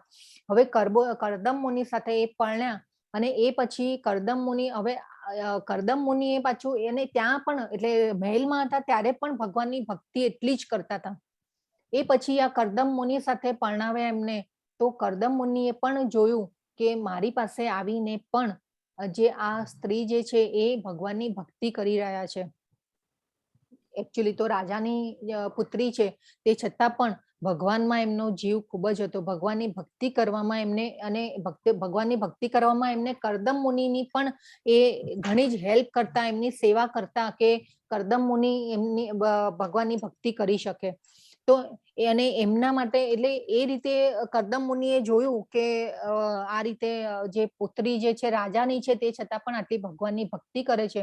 તો એ કરદમ મુનિએ એમના માટે એટલે એમના પત્ની એટલે આ દેવહૂતિ માતા માટે એમને ઉડતું નગર બનાવ્યું. ઉડતું નગર વિચારો કે અને એટલે એ ઉડતું નગર એટલે વિમાન એવું બનાવ્યું કે આખું નગર ઉડે કે એ વિમાનમાં એવી રચના કરી કે એટલે આખું નગર એમાં વસી જાય એવું વિમાન. હવે વિચારો કે આ શક્તિ કેવી હશે એ વખતે. એટલે એ ત્યારે તો કેવું હતું કે શક્તિ હતી, એક લોકમાંથી બીજા લોકમાં જઈ શકતા હતા. અને એ પછી જે પતિદેવ જે છે એમના કરદમ મુનિ એ આપણે આ તપ કરવા માટે જતા રહે છે. અને આ દેવહૂતિ માતા જે આ પુત્ર અવતરે છે કપિલ મુનિ, અને કપિલ મુનિ પછી દેવહૂતિ માતાને આ જે ભગવાન તરીકે આવી અને ભગવાને દેવહૂતિ માતાને જ્ઞાન આપે છે. એટલે પોઈન્ટ એ છે કે કોઈ પણ સિચ્યુએશનમાં આપણે ભગવાનની ભક્તિ કરતા રહેવાનું છે. આ દેવહૂતિ માતાનો આપણે ઉદાહરણ લીધું. તો એવરી કન્ડિશન દેવહૂતિ માતા જે છે તે ભગવાનનું યજન અને ધ્યાન કરતા હતા. તો ખુદ ભગવાન આવે છે એમના માટે અને એમને જ્ઞાન આપવા માટે આવે છે કપિલ મુનિ દ્વારા. કપિલ મુનિ પણ ભગવાનનો અવતાર છે. હવે જે છે ભગવાન કે છે 47મા શ્લોકમાં, અન્ય કોઈના સ્વધર્મ રૂપ કર્મને સ્વીકારીને તેને સારી રીતે કરવા કરતા પોતાના નિયત સ્વધર્મ રૂપ કર્મને કરતા રહેવું વધારે સારું છે. ભલે પછી તે ક્ષતિયુક્ત રીતે કરવામાં આવતું હોય, પોતાના સ્વભાવ પ્રમાણેનું નિર્દિષ્ટ કર્મ કદાપી પાપથી પ્રભાવિત થતું નથી. તો અત્યારનો ટ્રેન્ડ તો કેવો છે કે આપણે કોઈનું જોઈએ એટલે એના પ્રભાવમાં આવીને પછી આપણે પણ ગાડરિયા પ્રવાહની જેમ આપણે પણ ખેંચાઈએ છીએ. તો આજે છે કે ભાઈ કોઈના સ્વધર્મ રૂપ કર્મને સ્વીકારીને તેને સારી રીતે કરવા કરતા પોતાના નિયત સ્વધર્મ કર્મને કરતા રહેવું સારું છે. તો આપણને ભગવાને જે પાત્રતા આપી હોય, આપણને જે શક્તિ આપી હોય એ પ્રમાણે, અને ભગવાને અમુક બધી જ વ્યક્તિઓમાં એ એક જે ક્વોલિટી હોય ને એ મૂકેલી જ હોય છે. સારા ગુણો, ક્વોલિટી બધું હોય જ છે. આત્માનો સ્વભાવ જ આધ્યાત્મિક છે. પણ એ ક્વોલિટીને આપણે નિરખી અને એ પ્રમાણે આપણે કામ કરવાનું છે. એટલે આ રીતે અહીંયા ભગવાન કહે છે કે કોઈના જે કર્મને આપણે સ્વીકારીએ કે જે કોઈ કરતું હોય ને આપણે પછી એ કરવામાં ખેંચાઈએ અને એમાં આપણે લોભ અને મોહ કરીએ તો એવું કરવાનું નથી. તો આજકાલ જે આ દેખાડો ને કમ્પેરિઝન ને બધું જે થઈને આ બધા જે કર્મો થાય છે, હવે જો બાજુમાં કેવું સરસ આપણે આ ડોગ સરસ તો ન કહેવાય, ડોગનો ફોટો છે અને કેવું તૈયાર કરેલું છે અને એ પછી એવું બધું આપણે ખેંચાઈએ છીએ આવા બધા કર્મો કરવામાં. તો આપણો એકચ્યુઅલી તો આત્માનો ધર્મ જે છે આધ્યાત્મિક છે અને પરમાત્માની સેવા કરવાનો છે. તો એમને આપણે જો કર્મ કરતા રહીશું તો પતન થશે નહીં. આપણે ઘણીવાર જો આપણા વડીલો એટલે આ બધી કહેવતો જે છે ને એનો આવા શ્લોકો આવે ને ત્યારે થોડું યાદ આવી જાય કે ભાઈ પહેલા કહેતા કે ભાઈ નકલ કરનારામાં અક્કલ ન હોય એવું કહેતા ઘણીવાર. તો મને એવું લાગે છે કે ઘણીવાર એવો વિચાર આવે કે આ બધી જે કહેવતો જે છે આવા ભગવદ્ ગીતામાંથી જ આમ બેસાડી હોય, પ્રાસ બેસાડ્યો હોય ને એવું લાગે આપણને ક્યારેક. તો પછી છે બીજી એક છે કે ન બોલવામાં 9 ગુણ. તો એ પણ એક આપણે જોઈએ તો એમાં પણ પ્રભુપાદ કહે છે કે ભૌતિક વાતો બહુ ન કરવી જોઈએ. તો એમાં પણ આપણે જો કોઈને વિચારથી, આપણા મનથી, આપણા વિચારોથી પણ કોઈને આપણે દુઃખ પહોંચાડતા હોઈએ છીએ. તો આ રીતે જે છે એટલે એમાં પણ આપણને કર્મના બંધનો લાગે છે. એટલે જેટલું ઓછું બોલાય એટલું સારું. તો આ આપણે એક સરસ રીતે આ શ્લોકમાં ભગવાને આપણને સમજાવ્યું કે કોઈની નકલ કરવાની નહીં. એ પછી જે છે કે 54મો શ્લોક છે, ભગવાન કહે છે કે આ પ્રમાણે જે દિવ્ય અવસ્થામાં રહેલો હોય છે તે તરત જ પરમ બ્રહ્મની અનુભૂતિ કરે છે અને પૂર્ણપણે આનંદમય બને છે. તે કદાપી શોક કરતો નથી કે કશાયની કામના પણ કરતો નથી. તે જીવ માત્ર પર સંભાવ રાખે છે. તે અવસ્થામાં તે મારી શુદ્ધ ભક્તિ પામે છે. જો હવે ભગવાને અહીંયા કહી દીધું કે પૂર્ણ અવસ્થામાં તે મારી શુદ્ધ ભક્તિ પામે છે. હવે શુદ્ધ ભક્તિ એટલે શું? અદ્ભુત જ્ઞાન ભગવાન આપી દીધું કે ક્યાંય ફાફા મારવા જ ન પડે આપણને. અને ભગવાન શું કહે છે કે બ્રહ્મભૂત પ્રસન્નાત્મા. બ્રહ્મભૂત કોને કહેવાય? બ્રહ્મભૂત એટલે કે જેને ખરેખર એવું આત્મસાત થઈ ગયું છે કે આપણે આત્મા છીએ, શરીર નથી, એને બ્રહ્મભૂત કહેવાય છે. ભગવાનની ભક્તિમાં એકદમ પ્રતિષ્ઠિત થઈ ગયા હોઈએ આપણે એકદમ લીન થઈ ગયા હોય તો એવા આત્માને આપણે બ્રહ્મભૂત કહેવાય છે. તો અને આવો વ્યક્તિ કેવો હોય? ભગવાન કે છે પ્રસન્ન આત્મા. હરે કૃષ્ણ. પ્લીઝ મ્યુટ રાખજો. એટલે ભગવાનને મેળવવાની જે યાત્રા છે તેમાં સુખ જ સુખ છે, આનંદ જ આનંદ છે, અને પ્રસન્નતા ઓટોમેટિક આવતી જાય છે, ભગવાને અહીંયા કહ્યું છે. અને પછી ભગવાન કહે છે કે ન સોચતી, એટલે કે શોક કરતો નથી. એ મનુષ્ય કેવો હોય છે? શોક કરતો નથી, કોઈ પણ સિચ્યુએશનમાં શોક કરતા નથી. હવે આપણને ઘણીવાર તો આપણે કેવા ભયમાં આવી જઈએ, આપણને કોઈ વાર આપણને ન થવાનું હોય તે થઈ ગયું હોય, કે ભાઈ આપણા કોઈ સ્વજન જતા રહ્યા હોય, કે ઘટનાઓ તો એવી ઘણી બધી અલગ અલગ ઘટનાઓ થતી રહેતી હોય છે આપણી આજુબાજુમાં, તોય આપણને કેવા આપણે શોકમાં આવી જઈએ છીએ. કોઈનું કંઈ દુઃખ સાંભળીએ તો પણ આપણે શોકમાં આવી જઈએ, કોઈનું કંઈ પણ જે દુઃખ સાંભળીએ તો પણ આપણે શોકમાં આવી જઈએ. તો આ રીતે ભગવાન કહે છે કે અહીંયા જે બ્રહ્મભૂત આત્મા હોય છે એ પ્રસન્ન રહે છે અને ન શોચતી, એટલે કે આ શોક કરતા નથી. અને સમહ સર્વેષુ ભૂતેષુ, એટલે કે બધા જીવો પ્રત્યે સમભાવ રાખે છે. અને મદ ભક્તિમ લભતે પરામ, અને એવા જે આત્માઓ હોય છે એ શુદ્ધ ભક્તિ પામે છે.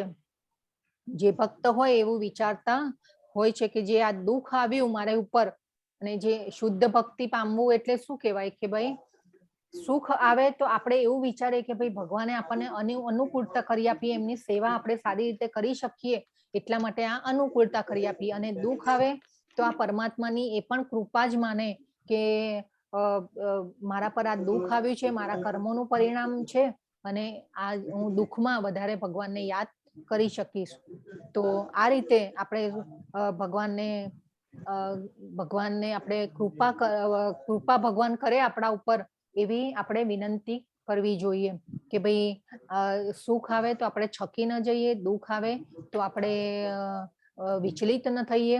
અને આ રીતે અને એકવાર એવું થાય છે કે ભાઈ આ જે નામાનિષ્ઠા પ્રભુ જે છે, આજે ભગવાન કહે છે ને કે ભાઈ બ્રહ્મભૂત પ્રસન્ન આત્મા, એટલે આવા આત્માઓ કેવા પ્રસન્ન રહે છે.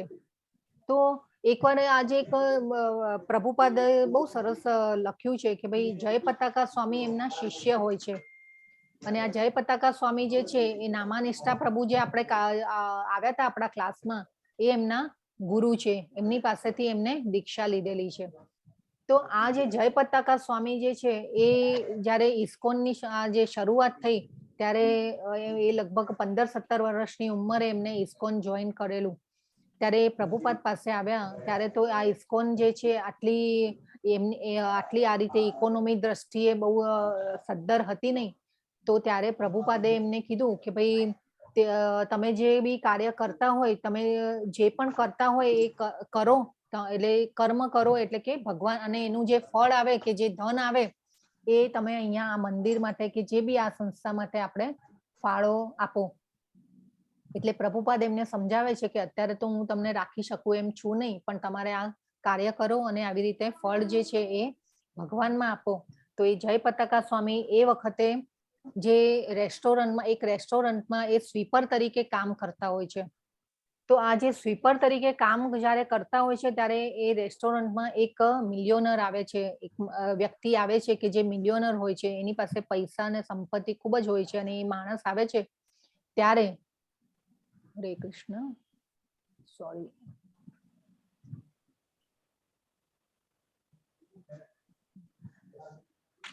તો આ જે વ્યક્તિ આવે છે એ પૂછે છે કે ભાઈ તમે આટલા, જય પતાકા સ્વામીને પૂછે છે કે ભાઈ તમે આટલા આનંદમાં કેમ રહી શકો છો? કે હું મારી પાસે આટલું બધું છે તે છતાં પણ હું આટલા આનંદમાં રહી નથી શકતો. અને જય પતાકા સ્વામીને જોઈ અને એ વ્યક્તિ એમને પૂછે છે કે તમે કેવી રીતે આટલા આનંદમાં રહી શકો છો, અને તમારા મોઢા ઉપર જે આ આનંદ અને સુખ દેખાય છે તો એ મને કેમ, મારામાં કેમ નથી? તો જય પતાકા સ્વામી જે છે એ કહે છે અને મંત્ર કહે છે એમને કે ભાઈ હરે કૃષ્ણ કૃષ્ણ કૃષ્ણ હરે હરે, હરે રામ રામ રામ હરે હરે. તો એ મંત્ર બોલે છે, એમને બધું સમજાવે છે કે આ રીતે છે. એટલે આ જે ભગવાનના જે ભક્તો હોય છે, શુદ્ધ ભક્તિમાં જે પરોવાયેલા હોય છે, એ એમના ઉપર આવો આનંદ હોય છે. તો આપણે જે જય પતાકા સ્વામી છે એમને ખૂબ ખૂબ વંદન કરીએ. એ પણ અત્યારે જે એમની 50,000 શિષ્યો છે અત્યારે એમની પાસેથી એમને દીક્ષા લીધેલી છે જય પતાકા સ્વામી પાસેથી. તો એમના શિષ્યો 50,000 શિષ્યો છે અને ખૂબ જ મોટા અત્યારના જે એકદમ વડીલ જે કહેવાય ઇસ્કોન સંસ્થાના ઇસ્કોન પરિવારના એકદમ જે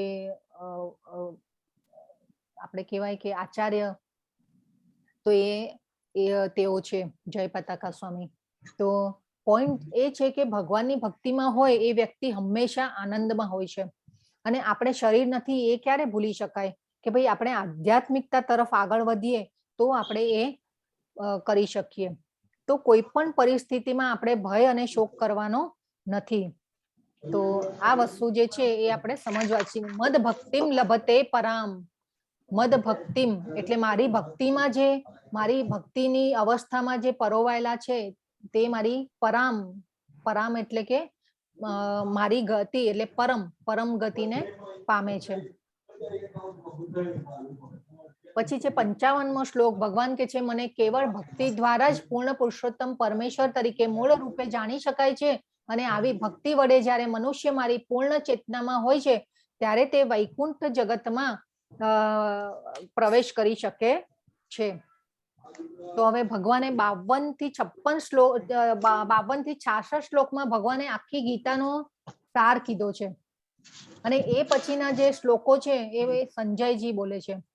તો બધા હવે જે છે ભગવાન જે છે એકદમ છેલ્લા જે સ્ટેટમેન્ટ છે એ બધા આપી રહ્યા છે. હવે આપણે જોઈએ ને તો આખી ભગવદ ગીતામાં તમે જોશો ને તો દરેક અધ્યાયમાં ભગવાને ભક્ત અને ભક્તિ બે ઉપર એટલો બધો ભાર મૂક્યો છે અને મામ શબ્દ મામ એ શબ્દ ઉપર બહુ ભાર મૂક્યો છે. હરે કૃષ્ણ. પ્લીઝ મ્યુટ રાખજો બધા. તો હવે ભગવાને આપણને ભક્ત્યા પછી મામ અને અભિજાનાતી કોણ મને જાણી શકે તો જે ભક્ત હોય એ મને જાણી શકે છે. ભગવાને કીધું નથી યોગી મને જાણી શકે છે, જ્ઞાની મને જાણી શકે છે કે કર્મી. આપણે બધા કર્મીઓમાં આવીએ.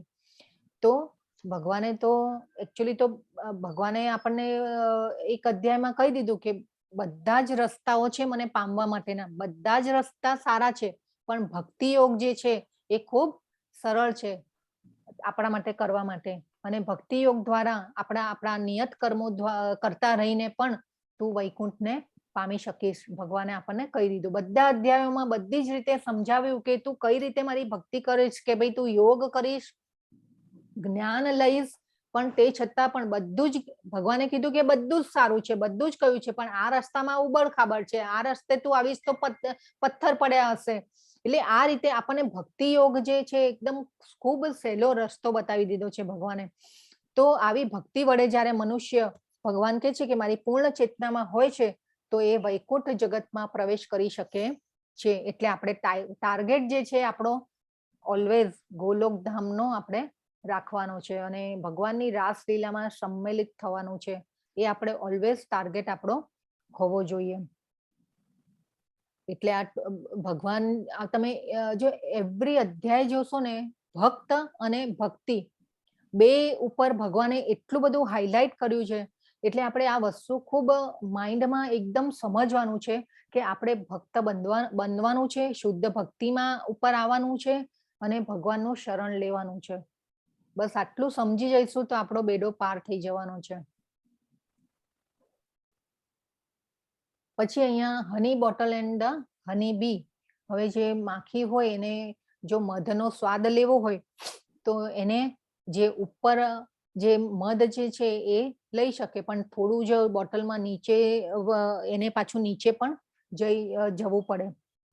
તો આ રીતે આપણે જો કિનારા ઉપર રહી અને છબછબિયા કરીએ એના કરતા આપણે જો ડૂબકી મારીએ આ ભક્તિની સેવામાં તો આપણને નાહવાનો આનંદ મળે છે.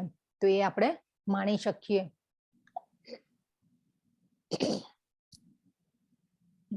અહીંયા બી ખૂબ સરસ આપણને આ રીતે દ્રષ્ટાંત દ્વારા સમજાવ્યું છે કે તમારી ટિકિટ ક્યાં છે. તો એ જ રીતે ભગવાન શ્રી કૃષ્ણના ધામમાં પ્રવેશ આ જે બાળકો કે આપણે કોઈ પણ પાર્કમાં જઈએ તો આપણને ટિકિટની જરૂર પડે છે. તો એવી રીતે અહીંયા આપણે જો કૃષ્ણના ધામમાં પ્રવેશવા માટે પણ આપણને ભક્તિની ટિકિટની જરૂર હોય છે. ખૂબ સુંદર રીતે અહીંયા આપણને દ્રષ્ટાંત દ્વારા સમજાવ્યું છે. પછી આ જે ચિત્ર છે એ આપણા ગોલોક ધામનું છે. હવે બાજુમાં જે ચિત્ર છે એમાં શું દેખાઈ રહ્યું છે? હરે કૃષ્ણ. બાજુનું જે આ ચિત્ર છે મોર છે, મયુર. ના યસ ના મોર નથી, પોપટ છે, પોપટ. Yes. પોપટ છે. પોપટ છે. અને ઝાડ આપેલું છે, ઝાડ આપેલું છે. યસ.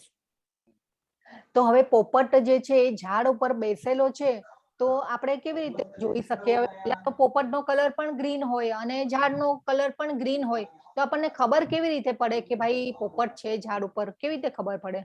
કોણ કહેશે? એના ચાંચ ઉપર પોપટ હાલતો શરીર ચાંચ ઉપર છે.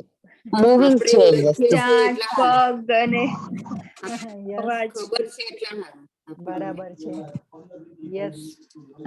એનો આકાર પણ છે. અને પોપટ એક સુખના રૂપમાં છે, સુખદેવના સ્વરૂપમાં.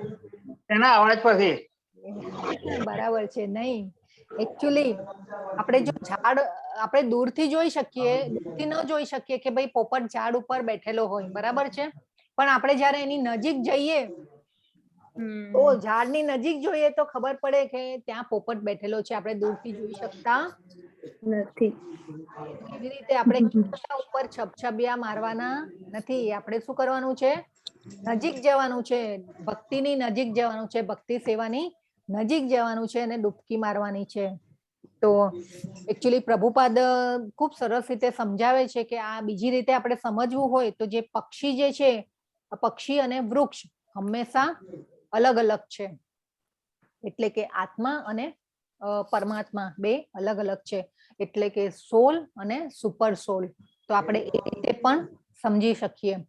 તો આપણને ભગવાને બીજા અધ્યાયમાં જ કહી દીધું હતું કે આત્મા છે એ શાશ્વત છે અને અવિનાશી છે. અને જે ભગવાન જે છે, ભગવાન અને આપણે આત્મા અને ભગવાન અને આપણી વ્યાખ્યા કે ભાઈ આપણામાં અને ભગવાનમાં શું ફરક છે, એ પણ તફાવત આપણે ખૂબ સરસ રીતે જોયેલો હતો. માતાજી ક્યારનો ક્યાંથી અવાજ આવે છે? હરે કૃષ્ણ. હવે હું જો બધું મ્યુટ કરી નાખીશ ને બધાને, તો પછી કોઈને બોલી નહીં શકે એવું થશે. પ્લીઝ બધા અનમ્યુટ કરી દો ને બધાને થોડી વાર માટે. હરે કૃષ્ણ માતાજી. જી હા, કર્યા પ્રભુ.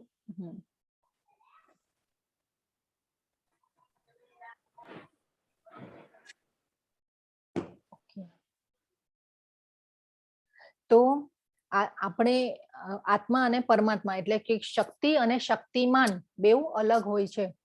તો જે અને શક્તિ જે છે એ શક્તિમાન ઉપર આધાર રાખે છે. તો આપણે આ જે સોલ અને સુપર સોલ બે આપણે સમજવાના છે. જ્યારે હવે આપણે એ પણ જોયેલું હતું કે આધ્યાત્મિક જગત જે છે એ 3/4% છે, અને એટલે કે 75%, અને જે ભૌતિક જગત જે છે એ 1/4% એટલે કે 25% હોય છે.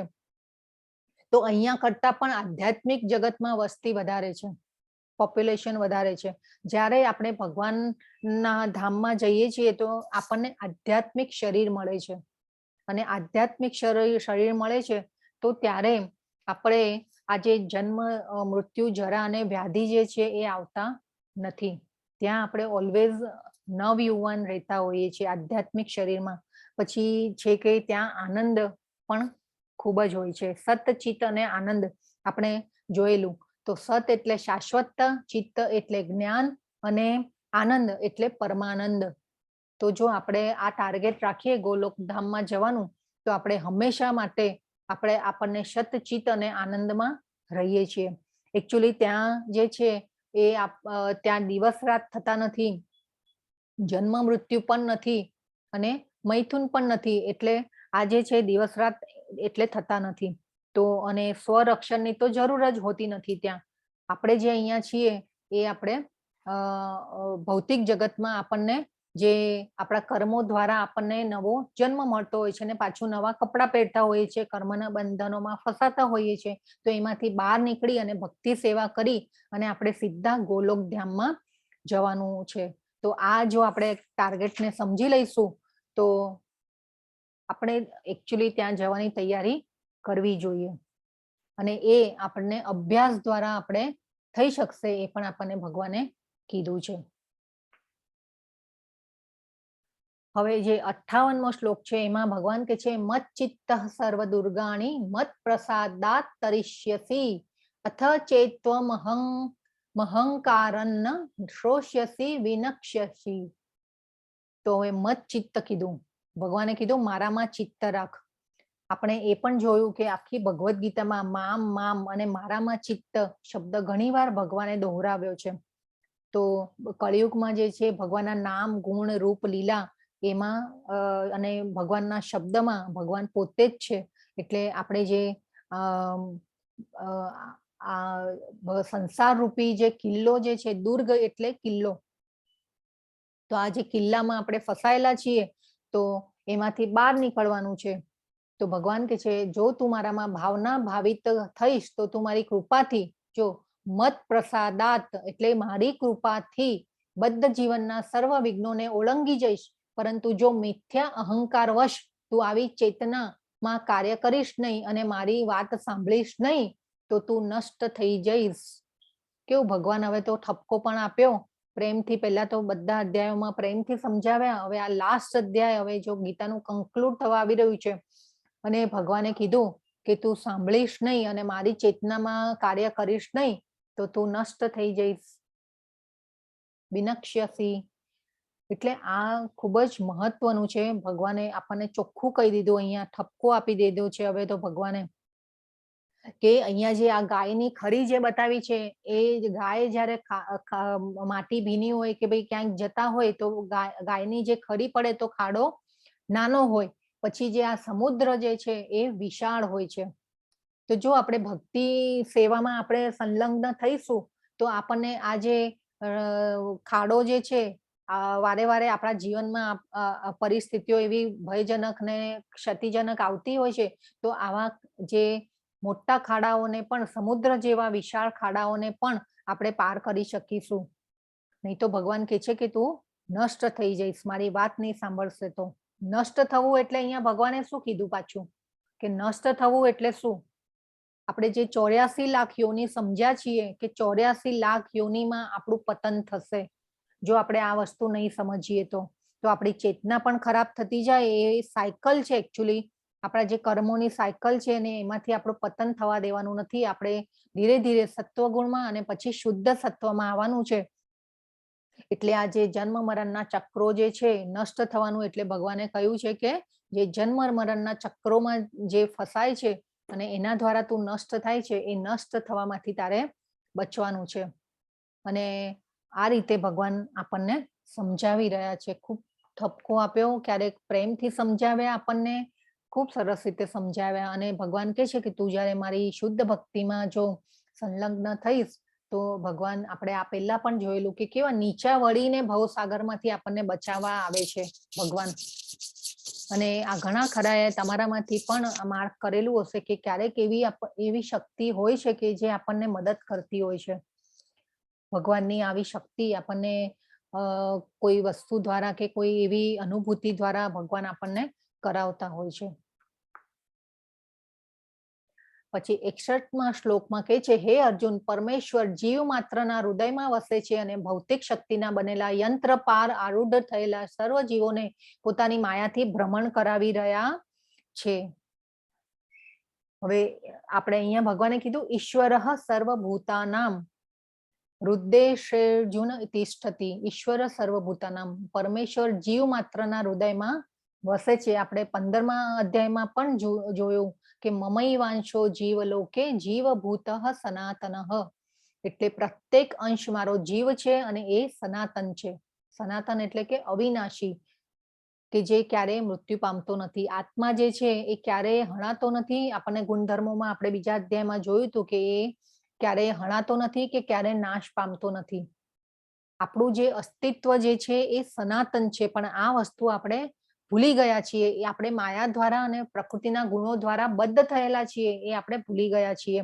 અને આ શરીર રૂપી યંત્રમાં બેસી અને આ જે માયા જે છે એ આપણને ફરાવી રહી છે. આપણે ચકડોળમાં ફરી રહ્યા છીએ માયા દ્વારા અને ભ્રમણ કરી રહ્યા છીએ, તો આ આપણે સમજવાનું છે કે આ યંત્રમાંથી આપણે બહાર નીકળવાનું છે. તો આ જે પરમાત્મા છે અને મન અને મશીન, તો આપણે મનના એટલે આપણું જે મન દ્વારા, આપણું મન ખૂબ ચંચળ હોય છે અને એ દ્વારા આપણે જે 5 ઘોડાઓનું જે દ્રશ્ય હતું એના દ્વારા પણ આપણે સરસ રીતે સમજેલા કે મન, બુદ્ધિ અને જે આત્મા જે છે એ બુદ્ધિ દ્વારા અને મન દ્વારા ખેંચાતો હોય છે અને શારીરિક જે સુખો જે છે એને સુખ માની લે છે, પરંતુ આપણો જે આત્માનો ખોરાક છે એ ભગવત પ્રાપ્તિ છે. હવે અહીંયા આપણે એક સરસ દ્રષ્ટાંત જે છે અહીંયા કે ભાઈ ગુરુના હૃદયમાં પણ પરમાત્મા છે અને ભક્તના હૃદયમાં પણ પરમાત્મા આવેલા છે. તો આ રીતે આપણે ગુરુ પાસેથી જ્ઞાન લઈશું અને આ ગુરુ આપણે આગળના અધ્યાયમાં પણ સમજી ગયા કે ગુરુ કરવાનું કેટલું મહત્વ છે અને પ્રમાણભૂત ગુરુ અને પ્રમાણભૂત ચેનલ દ્વારા જો આપણે આ જ્ઞાન લઈએ છીએ તો આપણે સાચી ડિરેક્શનમાં આપણે આગળ વધીએ છીએ. નહીં તો એવી ઘણું આપણે કે ભાઈ ઘણા આપણે કાલે શ્રદ્ધાના વિભાગોમાં જોયું હતું કે ભાઈ આપણે એવી વાતોમાં આપણે શ્રદ્ધા ધરાવતા થઈ જઈએ છીએ કે એકદમ શુલ્લક જે છે કે જેને કહેવાય ને કે ભાઈ કોઈ પથ્થરોમાં શ્રદ્ધા રાખે ને કોઈ ઝાડમાં અને કોઈ આપણે આ મનુષ્યોમાં, વ્યક્તિઓમાં શ્રદ્ધા રાખે, તો એવી શ્રદ્ધા એ જે ડેવલપ થાય છે. તો આજે સાચા ગુરુ કરવાનું જે મહત્વ જે છે અહીંયા સમજાવ્યું છે કે સાચા ગુરુ કરવા જોઈએ અને પ્રમાણભૂત ચેનલ દ્વારા આપણે આ જ્ઞાનને મેળવવું જોઈએ. તો આ રીતે આ સરસ આપણને સમજાવ્યું છે કે ગુરુ શિષ્ય, અને આ ભગવાને પણ ગુરુ શિષ્ય પરંપરા દ્વારા આ ભગવદ્ ગીતાના જ્ઞાનને આપ્યું છે. અને આ જે કાળક્રમે આ જે પરંપરા જે છે એ તૂટી ગઈ. કૃષ્ણ વંદે જગત ગુરુ, ભગવાનના હૃદયમાંથી જ પહેલા જ્ઞાન બ્રહ્માજીને આવ્યું, પછી એ બ્રહ્માજીએ પાસ ઓન કર્યું, એ પછી ભગવાને પાછું સૂર્યદેવને ફરીથી કીધું આ યોગનું જ્ઞાન, ભગવદ્ ગીતાનું જ્ઞાન, એ પછી એમના પુત્રે ઈશ્વાકુ મહારાજને, એટલે એ રીતે આગળ જતું ગયું. આપણે થોડું પુનરાવર્તન એના માટે કરીએ છીએ કે આ વસ્તુ થોડું આપણે સમજી શકીએ કે ગુરુ કરવાનું કેટલું મહત્વ છે. તો એ પછી જે ગુરુ શિષ્ય પરંપરા તૂટતી ગઈ અને ભગવાને પોતે પણ આપણે કાલે દાખલો જોયો હતો કે સાંદીપની ઋષિના આશ્રમમાં પોતે પણ જે જ્ઞાન લીધું છે ગુરુ પાસેથી, એ એમને ઉદાહરણરૂપ બન્યા છે.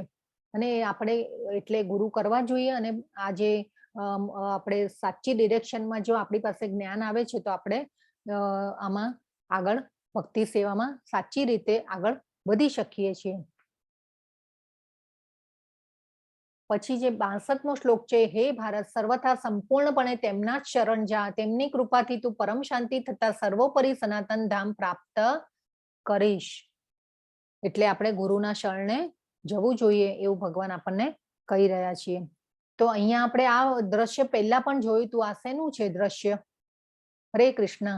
હું અનમ્યુટ કરું છું બધાને પાછું. જગન્નાથજીનું જગન્નાથ રથયાત્રાનું અને રાજા છે રાજાનું નામ શું છે? સાવેણીથી કચરો વાળે છે. યસ, પણ રાજાનું નામ શું છે? કોઈને યાદ છે? હરે કૃષ્ણ. મંદિર પ્રભુ, તમને ખ્યાલ છે? યાદ છે? મંદિર પ્રભુ ને પ્રતાપ રુદ્ર રાજા. યસ. તો આ રીતે આપણે ભગવાન જો આજે રાજાઓની જે પરંપરા હતી, તો આપણે ભગવાનના કામ આપણે કરીએ છીએ તો આપણો મિથ્યા અહંકાર જે છે એ દૂર થાય છે. એટલે પહેલા એવી પરંપરાઓ હતી કે જયારે રથયાત્રા નીકળે ત્યારે એ જે રસ્તો જે છે એ સાફ કરતા રાજાઓ. અત્યારે પણ એવી થોડી પ્રચલિત, ભલે ફોર્માલિટી અત્યારે તો થાય છે, પણ આ વસ્તુ અત્યારે પણ થઈ રહી છે. તો આ જે રથયાત્રાનું ચિત્ર છે અને આ રથયાત્રાનો જે કોન્સેપ્ટ છે આપણા શ્રીલા પ્રભુપાદ લઈને આવ્યા છે કે જે જ્યારે એ નાના હતા ત્યારે એમના પિતાને એમને ભગવાનને ફરાવવા માટે એમને એમની પાસે રથ માંગેલો અને એમના પિતાએ એમને બનાવીને આપ્યો અને પછી રથયાત્રાની શરૂઆત થઈ છે. પછી છે 63મો શ્લોક આવે છે કે આ પ્રમાણે મેં તને ગુહ્યતમ જ્ઞાન વિશે સમજૂતી આપી છે અને આ વિશે પૂરું મનન કર અને પછી તારી જેવી ઈચ્છા હોય તેમ કર. જો હવે આ સાચા ગુરુ હોય અને સારા શિક્ષક હોય એ શું કરે કે ભાઈ મેં તો તને કહી દીધું, પણ હવે તને તું આનું મનન કર. મેં તને સાચી સલાહ આપી, પણ તું એનું મનન કર અને તારી જે ઈચ્છા હોય ને એમ કર. હવે ભગવાને અર્જુનને એમના ઉપર છોડી દીધું. હવે એકચ્યુઅલી સંબંધ આપણે જો રિલેશનશિપ જોઈએ એક, તો સંબંધ પણ કેવી રીતે બંધાવવો જોઈએ? પ્રેમથી બંધાવવો જોઈએ, બળજબરીથી નહીં. આપણે એ બહુ સરસ રીતે સમજીએ છીએ કે ભાઈ આપણી રિલેશનશિપ મેન્ટેન કરવી હોય તો એમાં કોઈ ફોર્સ ન હોવો જોઈએ. એકબીજાને સ્પેસ આપવાની, સ્પેસ લેવાની. જો એ રીતે આપણે રહીએ તો આપણો સંબંધ સારી રીતે સચવાય. તો આ રીતે ભગવાને પણ અહીંયા અર્જુનને સ્પેસ આપી છે કે ભાઈ મેં તને આ મારી દ્રષ્ટિએ મેં મારું બધું જ્ઞાન આપી દીધું, પણ હવે તારી જેમ ઈચ્છા હોય એમ કર. યથેચ્છસી તથા કુરુ. ભગવાને કીધું યથેચ્છસી તથા કુરુ, તારી જેવી ઈચ્છા હોય તેમ કર. તો એ હવે ભગવાન, હવે જે અર્જુનજી છે એ પાછા આગળ સરસ કૃતજ્ઞતા દાખવશે ભગવાન પ્રત્યે અને આગળ ભગવાનને કહેશે. એટલે આ ગુહ્યતમ જ્ઞાન કીધું પાછું ભગવાને કે અમે તને ગુહ્યતમ જ્ઞાન આપી દીધું છે. એટલે આ જે જ્ઞાનનું મહત્વ ભગવાને એના માટે અર્જુનજીને યોગ માયામાં નાખ્યા.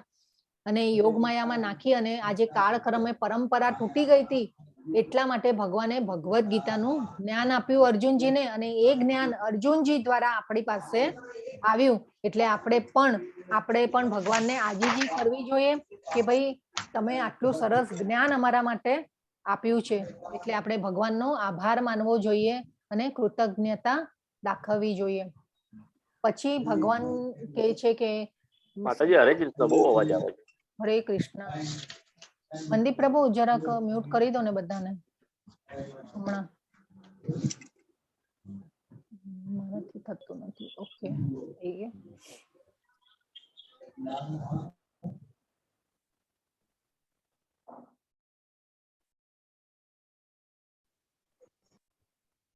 સદૈવ મારું ચિંતન કર, મારો ભક્ત થા, મારી પૂજા કર અને મને નમસ્કાર કર. આ પ્રમાણે તું નિશંકપણે મારી પાસે આવીશ. હું તને આનું વચન આપું છું કારણ કે તું મારો બહુ વાલો મિત્ર છે. કેટલું બધું ભગવાને આ શ્લોકમાં કહી દીધું.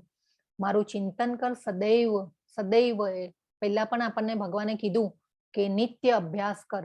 પછી મારો ભક્ત થા, મારી પૂજા કર અને મને નમસ્કાર કર. અને નિશંકપણે ભગવાને અહીંયા આપણને પ્રોમિસ આપ્યું, વચન આપું છું કે તું મારો બહુ વાલો મિત્ર છે. આ પહેલા પણ આ શ્લોક આવી ગયો તો એક અધ્યાયમાં. મન મના ભવ મદ ભક્તો મધ્યાજી મામ નમસ્કુરુ મામે વૈશ્યસી સત્યમ તે પ્રતિજાને પ્રિયોસી મે. પ્રિયોસી મે, પ્રિયોસી મે એટલે આપણે પણ ઘણાને કહેતા હોય ને કે ભાઈ તમે મારા બહુ પ્રિય છો. એટલે આ પ્રિય શબ્દ આ અહીંયાથી આવ્યો છે. પ્રિયોસી મે, તું મારો બહુ વાલો મિત્ર છે. તો ભગવાને અહીંયા કહી દીધું. આ જે પહેલા પણ 9મા અધ્યાયમાં આઈ થિંક આવેલો, 9મા અધ્યાયનો 34મો શ્લોક છે આઈ થિંક. મન મના ભવ મદ ભક્તો મધ્યાજી મામ નમસ્કુરુ. યાદ નથી આવી રહ્યો પણ 9મા અધ્યાયનો આઈ થિંક 34મો શ્લોક છે. યસ. તો ભગવાન કહે છે કે ભગવાનને એકચ્યુઅલી તો ભગવાને આપણને અહીંયા ખૂબ જ મોટું પ્રોમિસ આપી દીધું છે કે તું મારો ભક્ત બનીશ, નમસ્કાર કરીશ અને મારી પૂજા કરીશ. અને આનું વચન હું આપું છું કે મારો તું બહુ વાલો મિત્ર છે. આપણે પહેલા પણ જોયું હતું કે ભગવાનને ભક્ત બહુ વાલા હોય છે.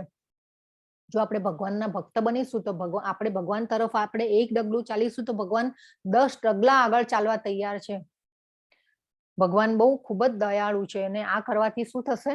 ભગવાન કહે છે કે હું તને પ્રોમિસ આપું છું. તો ભગવાનના પણ આપણે પ્રિય બનીએ.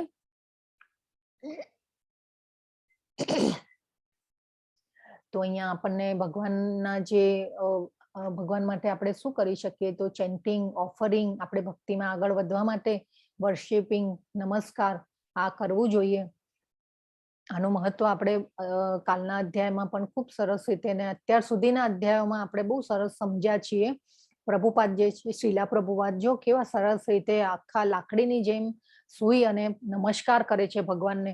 એકચ્યુઅલી આ નમસ્કારનું પણ ખૂબ મહત્વ જે છે.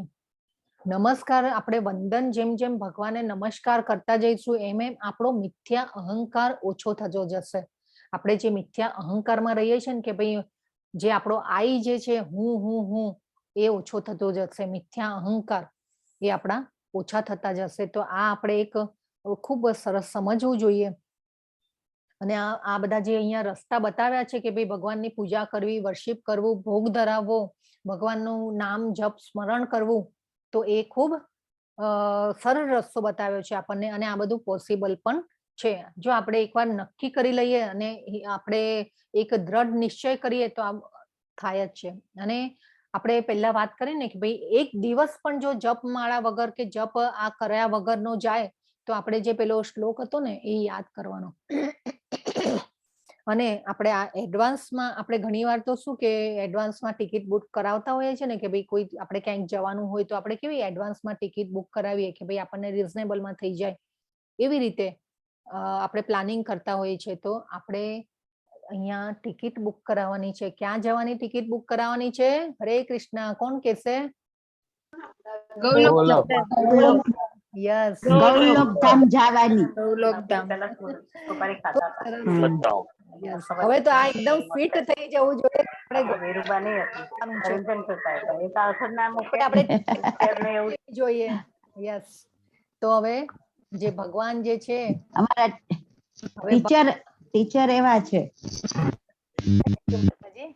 યસ, ભગવાનની કૃપા છે, આપણા શીલા પ્રભુપાદની કૃપા આપણા ઉપર, બધા ઉપર. હરે કૃષ્ણ. હવે ભગવાન જે છે 66મો શ્લોક ભગવાન કે છે સર્વ પ્રકારના ધર્મોનો ત્યાગ કર અને મારી શરણમાં આવી જા, તારો સર્વ પાપોમાંથી ઉદ્ધાર કરીશ, ડરીશ નહીં. જો કેવી પાછી બાહેન્દ્રી પણ આપી આપણને ભગવાને. કેટલું સરસ આપણને ભગવાન કેટલા દયાળુ છે. આપણે ઘણીવાર વિચાર કરીએ કે હે ભગવાનને આપણે યાદ કરતા નથી, ભગવાન માટે કઈ કરતા નથી, પણ ભગવાન આપણા માટે કેટલું બધું કહી દે છે. હે મારા, અને પાછું ભગવાને શું કીધું? સર્વ ધર્માન પરિત્યજ્ય મામ એકમ શરણમ વ્રજ. મામ એકમ, મારા એકલાના શરણે.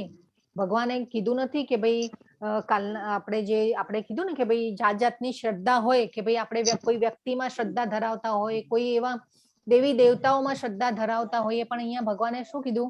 મામ એકમ શરણમ વ્રજ. પાછું એ પણ કીધું કે ચિંતા કરીશ નહીં, માં શુચઃ. એટલે કીધું માં શુચઃ, ચિંતા કરીશ નહીં અને ડરીશ નહીં. હવે આપણને ઘણીવાર એમ પણ થાય કે આપણો હવે આટલું જ્ઞાન લીધા પછી આપણને ક્યારેક એમ પણ થાય કે ભાઈ ક્યારેક આપણે એમ વિચારીએ કે ભાઈ હું તો મારામાં આ અપવિત્રતા છે કે ભાઈ હું આટલા પાપ કરું છું. અજાણતા જાણતા પણ આપણે કોઈ વાર કરી નાખતા હોઈએ. આપણા સ્વાર્થ ખાતર કોઈ વાર આપણે જે કરતા હોઈએ, એટલે એ બધું આપણને કરતા હોઈએ તો આપણને એમ લાગે કે ભગવાનનું ધ્યાન કરી શકીએ કે ન કરી શકીએ. તો ભગવાન કે છે કે નહીં, એવું તું વિચારે છે ખોટું છે. તારો સર્વ પાપોમાંથી હું ઉદ્ધાર કરીશ, તું ડર નહીં, તું મારી પાસે આવ ખાલી. બસ ભગવાન શું કે છે? તું ખાલી મારી પાસે આવો. સર્વ ધર્માન પરિત્યજ્ય. એટલે આ વસ્તુ આપણે સમજ્યા હતા કે ભાઈ કાલે દેવી દેવતાઓ, આસુરી લોકો, ઘણા લોકો આસુરી લોકોને પૂછતા હોય છે. આપણે કાલે ઓલા જે ફિલ્મ સ્ટારની પણ વાત કરી હતી. એ પછી દેવી દેવતાઓ, ભૂત પ્રેતોને આપણે કોઈ પૂછતા હોય છે, કોઈ પિતૃઓની માટે પૂજા કરતા હોય છે. તો આ બધું જે છે આપણે અલગ અલગ જે શ્રદ્ધા ધરાવીએ છીએ, તો ભગવાને આપણને અહીંયા ચોખ્ખું કહી દીધું કે મામ એકમ શરણમ વ્રજ, તું મારી પાસે આવ, તારે બીજું કાંઈ કરવાની જરૂર નથી. ભગવાન કે છે કે અહમ સર્વ પાપેભ્યો, જેટલા પણ પાપ કર્યા હોય તેની ચિંતા કર્યા વગર મારે શરણે આવી જા અને તું ડર નહીં. એટલે આ ખૂબ મહત્વનો શ્લોક છે. આપણને ભગવાને આપણને ખૂબ મોટું પ્રોમિસ આપ્યું છે અને તે છતાં પણ આપણે જો સમજીએ નહીં તો આપણે જીવન વ્યર્થ ગયું કહેવાય. તો અહીંયા જે છે દ્રૌપદી, જો ભગવાન ક્યારે ક્યારે આવ્યા છે હવે પછી આપણને ભગવાન સમજાવે છે. જયારે દ્રૌપદી જે છે ચીરહરણ થતું હોય છે અને ભગવાન જો ભક્તને પજવણી થતી હોય કે ભક્તને શુદ્ધ ભક્તિમાં હોય ને કોઈને પ્રોબ્લેમ થતા હોય ને તો ખરેખર ભગવાન દોડીને આવે છે. અને આ ઘણા ભક્તોનો એવો અનુભવ પણ હોય છે. હા, એટલે આપણે એવું નહીં વિચારવાનું કે આ તો દ્રૌપદી આ માટે આવે ને આપણા માટે ન આવે, એવું નહીં. આપણે પણ ભક્તિમાં જો આગળ વધીએ અને ભક્તિ, શુદ્ધ ભક્તિમાં ઉપર આવીએ તો ભગવાન પણ આપણી તકલીફોમાં ઉભા રહે છે. અને શ્રદ્ધા અને સંશય એ નહીં કરવાનું, શ્રદ્ધા નહીં શ્રદ્ધા તો રાખવાની જ 100%, પણ સંશય પણ નહીં કરવાનો.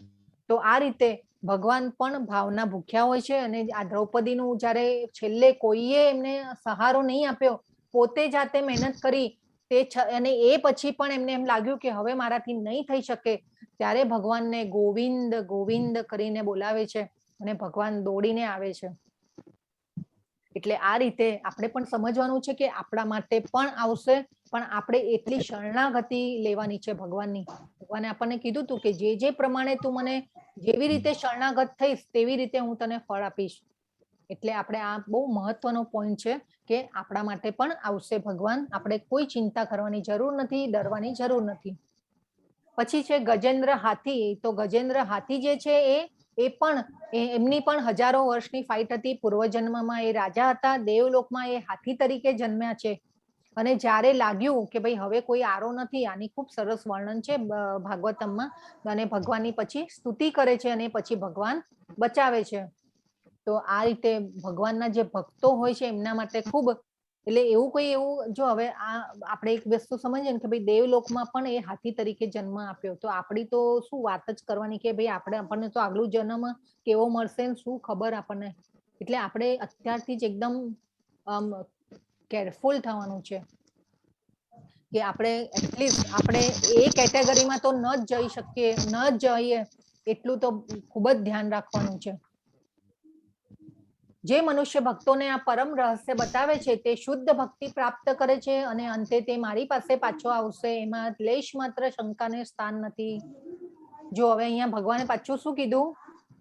આપણને કીધું જે મનુષ્ય ભક્તોને આ પરમ રહસ્ય બતાવે છે તે શુદ્ધ ભક્તિ પ્રાપ્ત કરે છે અને અંતે તે મારી પાસે પાછો આવશે. કેટલું સરસ કીધું ભગવાને. તો આ રીતે ભગવાને કીધું આપણે પણ, જો તમને પણ આપણે પણ જો એવી સેવા કરીએ કે ભાઈ આપણને આ જ્ઞાન મળ્યું છે, બીજા લોકો પણ આ જ્ઞાન લે અને ભક્તિમાં આગળ વધે, તો આપણે પણ કોઈને આપણે રજીસ્ટ્રેશન માટે હેલ્પ કરીએ, કોઈને આપણે રજીસ્ટ્રેશન માટે આપણે કહીએ, તો એ પણ એક સેવા છે. શું કીધું અહીંયા ભગવાને? આ ભગવાનના પોતાના શબ્દો છે કે જે મનુષ્ય ભક્તોને આ પરમ રહસ્ય બતાવે છે તે શુદ્ધ ભક્તિ પ્રાપ્ત કરે છે. આપણા આચાર્ય જે શ્રીલા પ્રભુપાદ છે એ તો મોટા વિરલા છે આપણા માટે, ખૂબ માનનીય છે અને આપણે એમને વંદન કરીએ. પરંતુ આપણે જો આ વસ્તુ આપણે કહીએ કે ભાઈ હવે આપણને આ જ્ઞાન મળ્યું અને આપણે બીજા લોકોને જો આપણે આ આંગળી ચીંધી શકીએ, તો એક ભગવાન કહે છે કે તે શુદ્ધ ભક્તિ પ્રાપ્ત કરે છે. આપણા જે આ વોલેન્ટિયર્સ ને આપણા જે બધા ટીચર્સો ને બધા કામ કરે છે, તો એ શેના માટે? શુદ્ધ ભક્તિ પ્રાપ્ત કરે છે ભગવાન કહે છે. તો આ રીતે આપણે, અને ભગવાન પાછી ગેરંટી આપે છે કે તે મારી પાસે પાછો આવશે. શુદ્ધ ભક્તિમાં પ્રાપ્ત કરે છે અને પાછો આવશે મારી પાસે, અને લેશ માત્ર શંકાને સ્થાન નથી. ભગવાને એકદમ ગેરંટી આપી દીધી છે, અહીંયા આપણને સાઇન કરી નાખી છે. તો આ લવ લેટર અને આ પ્રેમ પત્રને આપણે ખરેખર વાંચવો જોઈએ, ખોલવો જોઈએ અને ખૂબ સરસ રીતે સમજવો જોઈએ. આપણે આ 18 અધ્યાયમાં આપણે આ જે જ્ઞાન લીધું એની ચર્ચા આપણે જે અત્યારે કરીએ, પછી આપણે આગળ પણ વધારે જ્ઞાન લેવાની આશા રાખવી જોઈએ. તો આ માર્ગમાં જે પણ કંઈ કરીએ છીએ તો ભગવાનને અત્યંત પ્રિય હોય છે. તો આ શ્રીલા પ્રભુપાદે પણ જ્યારે વિદેશમાં જ્યારે ગયા અને આ કાર્ય કર્યું, તો એ શેના માટે કર્યું? શુદ્ધ ભક્તિને પ્રાપ્ત થયા. જો કે આવા વિરલાઓને તો જન્મ એકચ્યુઅલી ભગવાન જ આપતા હોય છે અને ભગવાન જ મોકલતા હોય છે આપણા જેવા લોકો માટે. પછી છે 69મો શ્લોક. આ જગતમાં તેના કરતા અન્ય કોઈ સેવક મને વધારે પ્રિય નથી અને કદી વધારે પ્રિય થશે પણ નહીં. જો કેટલું સરસ ભગવાને આપણને કહી દીધું કે જે આ જગતમાં તેના કરતા અન્ય કોઈ સેવક મને વધારે પ્રિય નથી, કે જે મારો જ્ઞાનનો ફેલાવો કરે છે, તો એવા સેવક કરતા મને કોઈ બીજો પ્રિય નથી. એ ભગવાને કેટલું સરસ રીતે કહી દીધું છે આપણને. કેવા આ જે 18મો અધ્યાય જે છે ને, એક શ્લોક, એવરી શ્લોક એટલો ઇમ્પોર્ટન્ટ છે કે ભગવાને એટલું આમ ભરીને છેલ્લે હવે ભગવાનને બી ખબર છે કે હવે આ મારે છેલ્લે હવે જે પૂર્ણ થવા આવી રહી છે અને અર્જુન પણ ધીરે ધીરે એમાંથી બહાર આવી રહ્યો છે આ ઓલામાંથી, એટલે ભગવાન જે છે ફટાફટ એક એક શ્લોકમાં બધું આપણને કહેવા લાગે છે. અને અને જે જ્ઞાન આપ્યું છે ખરેખર અદ્ભુત અને અલૌકિક છે. અને ભગવાને શું કીધું કે અન્ય સેવક મને વધારે પ્રિય નથી, કદી વધારે પ્રિય થશે પણ નહીં. તો હવે આપણે એમ વિચારીએ કે ભાઈ એક આપણા ઘરમાં આપણે એક ખૂણામાં બેસીને આપણે ભક્તિ કરીએ અને એકલો ખૂણામાં બેસીને સાધના કરી લઉં અને ભક્તિ કરી લઉં ને એકલો જતો રહું ગોલોક ધામમાં, તો એવું નહીં. ભગવાન માટે આપણે આ જ્ઞાનને ફેલાવવામાં આપણે મદદ કરીએ, કોઈને આપણે રજીસ્ટ્રેશન માટે હેલ્પ કરી શકીએ, એ આપણે બધું કરી શકીએ. એકચ્યુઅલી તો જે આવું વિચારીએ પણ જે નથી કરતા એના માટે તો એના કરતા તો સારું જ છે, પરંતુ જો કરી શકીએ તો ખૂબ સારું છે. તો આપણે ભગવાને તો કહી દીધું કે ભાઈ આ ધ્રુવ મહારાજની જે આપણે વાર્તા એક જોયેલી કે ભાઈ આપણે જંગલમાં જઈ અને તપ નથી કરવાનું, આપણે આવા નાના નાના તપ જે છે શરીરના, મનના અને આ બધા જે વાણીના જે તપ છે, તો એવા તપ દ્વારા આપણે ધીરે ધીરે ભક્તિમાં આગળ વધવાનું. આપણે જે આ જ્ઞાન જે છે એને ફેલાવવામાં આપણે સેવા કરવાની, એ જ્ઞાનને ફેલાવવામાં. તો આ વસ્તુ આપણે જોવાનું છે. એ પછી આવે છે કે હવે આના ઉપરથી એક યાદ આવે છે, આ ધ્રુવ મહારાજનું નામ આવ્યું ને એટલે યાદ આવ્યું કે ભાઈ ધ્રુવ મહારાજ જે જ્યારે છે ને કે ભાઈ ભગવાન એમને પ્રસન્ન થાય છે ત્યારે તપ કરે છે. એમની જો એક માનીતી રાણી હતા ને એક અનમાનીતી રાણી હતા. જયારે રાજાના ખોળામાં બેસવા જાય છે જ્યારે માનીતી રાણીનો પુત્ર, અને પછી ધ્રુવ મહારાજ પણ દોડતા આવે છે ત્યારે એ માનીતી રાણી હોય છે રાજાની, એ ના પાડે છે કે ભાઈ તારો અહીંયા આ પિતાના ખોળામાં બેસવાનો હક નથી, તું જતો રહે અહીંયાથી. અને ત્યારે એ રડતા રડતા એમની માતા પાસે જાય છે. તો ત્યારે એમની માતા જે છે એમને કેટલું સરસ રીતે એમને એ વખતે સમજાવે છે કે ભાઈ તું જે છે એ મારા પેટે જન્મ્યો છે અને તું અનફોર્ચ્યુનેટ છે, એટલે ભગવાન પાસે. અને જો તું રડ નહીં, પરંતુ તું એક કામ કર, તું ભગવાનનો સહારો લે અને ભગવાનનું તપ કર. તો ભગવાન જે વિષ્ણુ જે છે એ પૂર્ણ પુરુષોત્તમ છે અને એને તું એમને ભજીશ તો તું આનો કંઈક હલ મળશે. એટલે આ જે બાળક જે હતા 5 વર્ષના નાના, અને એમને એવી ઈચ્છા થઈ કે ભાઈ આ જે મારા પિતાજી જે છે એમની પાસે આટલું રાજ્ય જે છે અને એમનો મોભો આટલો મોટો છે, અને આ મારી માતાનો જે મોભો જે છે એ આખું ડિફરન્ટ થઈ ગયો, અને એ બાળકના મનમાં એ ભાવ આવી ગયો. એટલે એમને રાજ્ય કરવાની, એટલે કે હું આવું રાજ્ય, આવો મોટો રાજા થઈશ અને હું રાજ્ય મેળવીશ. એટલે એવા ભાવથી એ તપ કરવા માટે જાય છે જંગલમાં અને તપ કરે છે. અને પછી ભગવાન પ્રસન્ન થાય છે. એકચ્યુઅલી પછી ભગવાન જયારે આવે છે ત્યારે એ ભગવાનને જોઈને પછી એમને એમ થાય છે કે આ મેં ખોટું કર્યું, મારે તો ભગવાન, એટલે ભગવાનનું જે જ્ઞાન જે છે, ભગવાન પછી એમને શંખ એમના માથા ઉપર અડાડે છે. એકચ્યુઅલી એ નાના બાળક હોય છે, એમને બોલવાની પણ શક્તિ નથી હોતી જયારે એ તપ કરતા હોય છે અને ભગવાન આવે છે ત્યારે. તો એ શંખ અડાડે છે માથા ઉપર અને બોલવાની શક્તિ આપે છે ભગવાન. અને એ પછી જયારે ભગવાન એમને 36,000 વર્ષ પૃથ્વી ઉપર રાજ્ય આપે છે ને, એ પછી એમના માટે ધ્રુવલોક બનાવ્યો છે.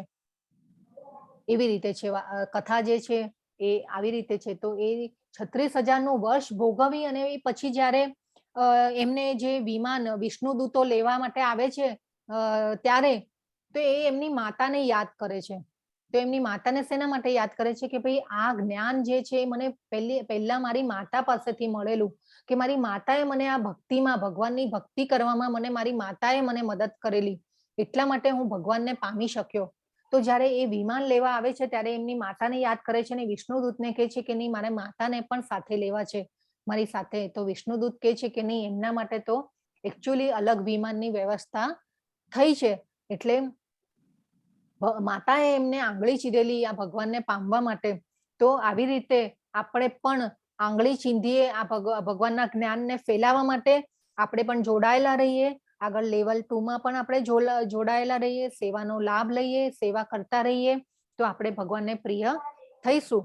એકચ્યુઅલી આ ભગવદ્ ગીતાના જ્ઞાનને આપણે સમજવા માટે અને કહેવા માટે આપણી યોગ્યતા હોતી નથી, પણ આ જે ભગવાનની જે સેવા રૂપે આપણે આ કાર્ય કરવાનું છે. ભગવદ્ ગીતાના જ્ઞાનને સમજવું હોય તો એના માટે પણ યોગ્યતા જોઈએ. એકચ્યુઅલી સાંભળવા અને કહેવામાં પણ આપણી યોગ્યતા હોતી નથી. આપણે એવા ઘણીવાર કાર્યો કરતા હોય છે કે આપણી યોગ્યતા નથી હોતી, તે છતાં પણ આપણે એક આ સેવાના રૂપે આપણે લેવાનું છે અને કરવાનું છે. તો આપણે એ ભક્તિમાં આગળ વધીશું, ભગવાનની તરફ, ભગવાનની શરણાગતિમાં આગળ વધી શકીશું. તો આપણે આજે 18 દિવસનું જે કાર્ય કર્યું, તો એ પણ શું છે કે તો ભગવાન અહીંયા પાછું કહે છે કે એને હું જાહેર કરું છું કે જે મનુષ્ય આપણા આ સંવાદનું અધ્યયન કરે છે તે પોતાની બુદ્ધિથી મારી પૂજા કરે છે. તો આ શ્લોકમાં ભગવાન કહે છે કે તે પોતાની બુદ્ધિથી મારી પૂજા કરે છે. જે મનુષ્ય આપણા સંવાદનું અધ્યયન કરે છે, અર્જુન અને ભગવાનનો જે સંવાદ થયો એનું જે અધ્યયન કરે છે તે પોતાની બુદ્ધિથી મારી પૂજા કરે છે. હવે આપણે સમજી ગયા 18 અધ્યાયમાં કે ભગવાન જે છે કોણ છે? પૂર્ણ પુરુષોત્તમ ભગવાન શ્રી કૃષ્ણ. અને એ જે આપણે બુદ્ધિથી એ વિચારીને આપણે આપણી બુદ્ધિથી પૂજા કરીએ છીએ. હવે આપણે આ જે 18 દિવસ આપણે જ્ઞાનની જે ચર્ચા કરી તો એ આપણી બુદ્ધિથી કરી કે આપણે આ ભગવાનની એક આ જ્ઞાન લીધું, એટલે આપણને અહીંયા ભગવાન આપણને કોંગ્રેચ્યુલેશન કહી રહ્યા છે, કોમ્પ્લિમેન્ટ આપી રહ્યા છે. કેટલું સરસ ભગવાને કીધું આપણને કે એ પોતાની બુદ્ધિથી મારી પૂજા કરે છે. હવે આ જ્ઞાન આવ્યું આપણને, નહીં તો આપણી શ્રદ્ધા શેમાં હતી અત્યાર સુધી? આપણી અત્યાર સુધીની શ્રદ્ધા આપણે જોઈએ, આપણે ઘણીવાર આપણું જે આપણે કેવું કીધું હતું ને, કાલે વાત થઈ હતી કે આપણે આપણી પોતાની જાતનું જ ફીડબેક લેવાનું છે કે આપણે કયા ગુણમાં છીએ, આપણે કયા સુખમાં છીએ, કે આપણે કયા કરતા છીએ. તો આ રીતે આપણે વિચારીએ તો આપણી બુદ્ધિથી જે મારી પૂજા, ભગવાન કહે છે કે આ સંવાદનું જે અધ્યયન કરે છે એ પોતાની બુદ્ધિથી મારી પૂજા કરે છે. કેવો સરસ આપણને કોમ્પ્લિમેન્ટ આપ્યા ભગવાને કે હવે આ સમજી ગયા છીએ તો આપણે શું કરશું? હવે આપણે ભક્તિ સેવામાં આગળ વધશું, કૃષ્ણને લાલ લડાવશું, કૃષ્ણ માટે કરીશું બધું, ભગવાન કર્મ પણ કૃષ્ણ માટે કરીશું. તો આ એક ખૂબ સરસ ભગવાને આપણને કહી દીધું. 71મે શ્લોક છે કે જે મનુષ્ય શ્રદ્ધાપૂર્વક તથા દ્વેષ રહિત થઈને આ સાંભળે છે તે સર્વ પાપમાંથી મુક્ત થાય છે અને એવા શુભ લોકોને પ્રાપ્ત થાય છે જ્યાં પુણ્યાત્માઓ નિવાસ કરે છે. તો આ પણ બીજું એક સરસ કહી દીધું ભગવાને કે જે શ્રદ્ધાપૂર્વક અને દ્વેષ રહિત થઈને આ સાંભળે છે તે સર્વ પાપમાંથી મુક્ત થાય છે અને શુભ લોકોને પ્રાપ્ત થાય છે. આપણે ગોલોક ચાટમાં બધા જે આપણા લોક જોયેલા, આપણાથી ઉપર અને આપણાથી નીચે, તો આપણે જો આ વસ્તુ આપણે અત્યારે હવે તો ખૂબ સરસ રીતે ભગવદ્ ગીતાને આપણે સમજ્યા, આગળ પણ સમજીશું આગળ જતા. અને ભગવાન શું કહે છે કે પુણ્યાત્માઓમાં નિવાસ કરે છે. હવે ભગવાન કહે છે 73મા શ્લોકમાં અર્જુને કહ્યું, મારા પ્રિય કૃષ્ણ, હે અચ્યુત, મારો ભ્રમ હવે દૂર થઈ ગયો છે. તમારી દયાથી મેં મારી યાદ શક્તિ પાછી મેળવી છે. હું હવે મક્કમ છું અને શંકાથી મુક્ત છું અને તમારી સૂચનાઓ અનુસાર કાર્ય કરવા તૈયાર છું. હવે પહેલા આગળના શ્લોકમાં ભગવાને શું કીધું? ભગવાને કહી દીધું કે ભાઈ તું તારી ઈચ્છા હોય એમ કર, તું પેલા આ જે મેં જ્ઞાન આપ્યું એનું મનન કર અને પછી તારી ઈચ્છા હોય એમ કરે. ત્યારે ગુરુએ કીધું.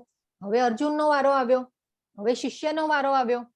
તો હવે જે અર્જુન જે છે એ આપણે ભગવાનને અચ્યુત કહીને બોલાવે છે અને ભગવાનને શું કે છે? ત્વત પ્રસાદાત મયા અચ્યુત. ત્વત પ્રસાદાત એટલે કે તમે તમારી દયાથી, તમારી કૃપાથી મેં મારી યાદ શક્તિ પાછી મેળવી છે. કેટલું સરસ. અર્જુનજી પણ ભગવાનના ભક્ત હતા અને પાંડવો તો હંમેશા ધર્મની સાઈડ હતા, કુંતી માતાના પુત્ર હતા. તો આ રીતે કૃતજ્ઞતા દાખવે છે ભગવાન તરફ. તો આપણે પણ ભગવાનને માટે ભગવાન માટે આપણે પણ કૃતજ્ઞતા, ઓલવેઝ ગ્રેટિટ્યુડ, ભગવાનને ઓલવેઝ સવારે ઉઠીએ ત્યારે, રાત્રે સૂઈએ ત્યારે ભગવાનને થેન્ક યુ કહેવાનું કે આજે મારો દિવસ સારો ગયો. ભલે કોઈ પણ મુશ્કેલી હોય તે છતાં પણ આપણે ભગવાનને કહીએ કે નહીં, તમે મારી સાથે હતા એટલા માટે હું જે કદાચ કોઈ મુશ્કેલી આવી પણ હોય તો એ થોડામાંથી હું બચી ગયો. તો એ રીતે આપણે ભગવાનને કહી શકીએ, પ્રાર્થના કરી શકીએ. અને અચ્યુત એટલે શું? તો અચ્યુત એટલે કે ભગવાન જે ભક્ત માટે દોડીને આવે છે, એટલે ભગવાન અર્જુનજીએ ભગવાનને અચ્યુત કીધા છે. એ ભગવાન માટે ઓલવેઝ દોડીને જાય છે ભગવાન. તો આપણે એવા દાખલાઓ પણ, આપણે એવી કથાઓ પણ સાંભળેલી છે. આપણે દ્રૌપદીની વાત કરી, પછી છે બીજા કોણ તમને યાદ આવે છે કે જેના માટે ભગવાન દોડીને આવ્યા હોય? હરે કૃષ્ણ. નરસિંહ મહેતા. સુદામા. પ્રહલાદ Yes. પ્રહલાદ માટે મીરાબાઈ. ગજેન્દ્ર પ્રહલાદ મીરાબાઈ. Yes. ગજેન્દ્ર બરાબર ખૂબ સરસ. યસ મીરાબાઈ ને પણ આપણે બોલાણા બોલાણા. ઠાકોરજી માટે પાણી ભરવા આવ્યા હતા. હરે કૃષ્ણ. નરસિંહ મહેતા માટે. યસ નરસિંહ મહેતા માટે શંકર ભગવાન નહીં શંકર ભગવાન માટે દોડીને નહોતા ગયા માતાજી. સકુબાઈ માટે. ભસ્માસુર ને ભક્તો. મારવા આવ્યા હતા હા યસ ભસ્માસુર ને મારવા આવ્યા હતા હા બરાબર. યસ ખૂબ સરસ. તો અને અર્જુન અહીંયા શું કે છે પાછા કે તમારી સૂચનાઓ અનુસાર કાર્ય કરવા તૈયાર છું. અર્જુન કહે છે તમે કહેશો તેમ હું કરીશ. હવે જો ભગવાનને કેટલા સરેન્ડર થઈ ગયા કે તમે કહેશો એમ કરીશ. તો આ ખૂબ મહત્વનું છે. ભગવાનને પણ આ રીતે આજીજી કરવી જોઈએ. ભગવાનને કહેવું જોઈએ કે ભાઈ મેં આ ભોગ ધરાવતા હોઈએ કે કોઈ પણ કાર્ય હોય ભગવાનને કહેવાનું કે ભાઈ મેં મારી શક્તિ પ્રમાણે મને જે સમજમાં આવ્યું એ પ્રમાણે મેં કર્યું છે પરંતુ તમે એનો સ્વીકાર કરજો. આપણે ભગવાનને આ રીતે આજીજી કરી શકીએ. અને અર્જુનજી કહે છે કે મારી મેમરી પાછી આવી ગઈ છે. કેવી રીતે આવી ગઈ? ત્વત પ્રસાદાત મયા ચ્યુત ત્વત પ્રસાદાત એટલે તમારા પ્રસાદ તમારી કૃપા દ્વારા મને મારી મેમરી પાછી આવી છે. આપણે પહેલા પણ જોયું હતું કે ભગવાન જ આપે છે આપણને. બુદ્ધિ પણ ભગવાન આપે છે, વિસ્મૃતિ પણ ભગવાન આપે છે, બધું. પછી અહમ બીજ પ્રદહ પિતા ભગવાન આપણને જે મોકલે છે તો એ બીજ આપનાર પણ પિતા. આપણે જે જોયું હતું વસુધૈવ કુટુંબકમ. તો આપણે બધા સૌભાગ્યવાન છીએ કે આપણને આ 18 નો પ્રસાદ મળ્યો છે ને કૃપા મળી. તો આપણે આ જે કૃપા જે છે શબ્દ એ ખૂબ મહત્વનો છે. અર્જુનજીની જેમ આપણે પણ ભગવાન પ્રત્યે ગ્રેટિટ્યુડ કૃતજ્ઞતા રાખવી જોઈએ.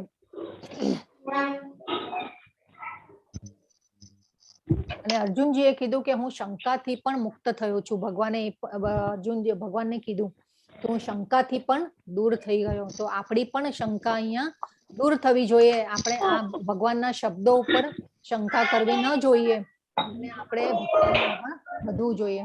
પછી આજે છે પિતાજી બહુ જ અવાજ આવે છે ડિસ્ટર્બન્સ થાય છે તો પ્લીઝ નોટ કરજો રાખજો.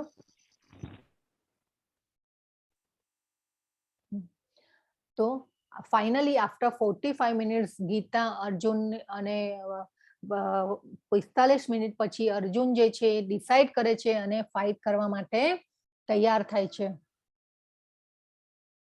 હવે જે છે કે હવે પછીના જે શ્લોક છે તો એ બધા 74 થી 76 શ્લોક જે છે એ સંજયજી માટેના છે. સંજયજી બોલે છે ધૃતરાષ્ટ્ર જે એમની ત્યાં મહેલમાં જે ધૃતરાષ્ટ્રનું વર્ણન કરતા હોય છે તો ભગવાન સંજયજી કહે છે કે આ પ્રમાણે મેં કૃષ્ણ તથા અર્જુન બંને મહાપુરુષોનો સંવાદ સાંભળ્યો. આ સંદેશ એટલો અદ્ભુત છે કે મારા શરીરમાં રોમાંચ થઈ રહ્યો છે. એકચ્યુઅલી તો સંજયજી પણ ભગવાનના ભક્ત હતા અને એમના ગુરુ વેદ વ્યાસ હતા. સંજયજીના ગુરુ વેદ વ્યાસ હતા. અને આ સંજયજી જે છે ધૃતરાષ્ટ્રના મહેલમાં બેઠા છે. ધૃતરાષ્ટ્રના મંત્રી છે, સામે રાજા બેઠા છે. તે છતાં પણ જે ભગવાન માટે જે કૃતજ્ઞતા અને ગ્રેટિટ્યુડ સાથે એક ધૃતરાષ્ટ્રને વર્ણન કરે છે કે મેં એટલો આ જે મહાપુરુષોનો અને જો મહાપુરુષો કીધા બે જણાને મહાપુરુષોનો સંવાદ સાંભળ્યો અને એટલો અદ્ભુત છે કે મારા શરીરમાં રોમાંચ થઈ રહ્યો છે. પછી કે છે વ્યાસદેવની કૃપાથી મેં આ પરમ ગુહ્ય સંવાદ પ્રત્યક્ષપણે યોગેશ્વર કૃષ્ણના મુખેથી અર્જુનને કહેવામાં આવતો સાંભળ્યો છે. જો હવે આ સંજયજી પણ છે ને એટલા ખૂબ ભક્ત હતા એટલે આ સંજયજી પણ નિમિત્ત બન્યા છે ભગવાનની ગીતાને સાંભળવા માટે. તો આ પણ એક ખૂબ મહત્વનો પોઈન્ટ છે કે સંજયજીને પણ ગીતા સાંભળવા મળી છે. એકચ્યુઅલી ભગવાન ધારત તો ધૃતરાષ્ટ્રને પણ સીધી દિવ્ય દ્રષ્ટિ આપી શકત. ધૃતરાષ્ટ્ર જે હતા એ આંધળા હતા તો એમને તો આપી શકત ભગવાનને કરવું હોત તો. પણ અહીંયા કોને આપી દિવ્ય દ્રષ્ટિ? ભગવાને સંજયજીને આપી કેમ કે એ પણ એમના ખૂબ મોટા ભક્ત હતા અને જ્યારે સંજયજી આ સંવાદ ધૃતરાષ્ટ્રને કહેતા હોય છે ત્યારે એમના ગુરુને યાદ કરે છે વેદવ્યાસજીને કે એમની કૃપાથી મને આ ગુહ્ય સંવાદ સાંભળવા મળ્યો અને આ યોગનું જ્ઞાન મળ્યું.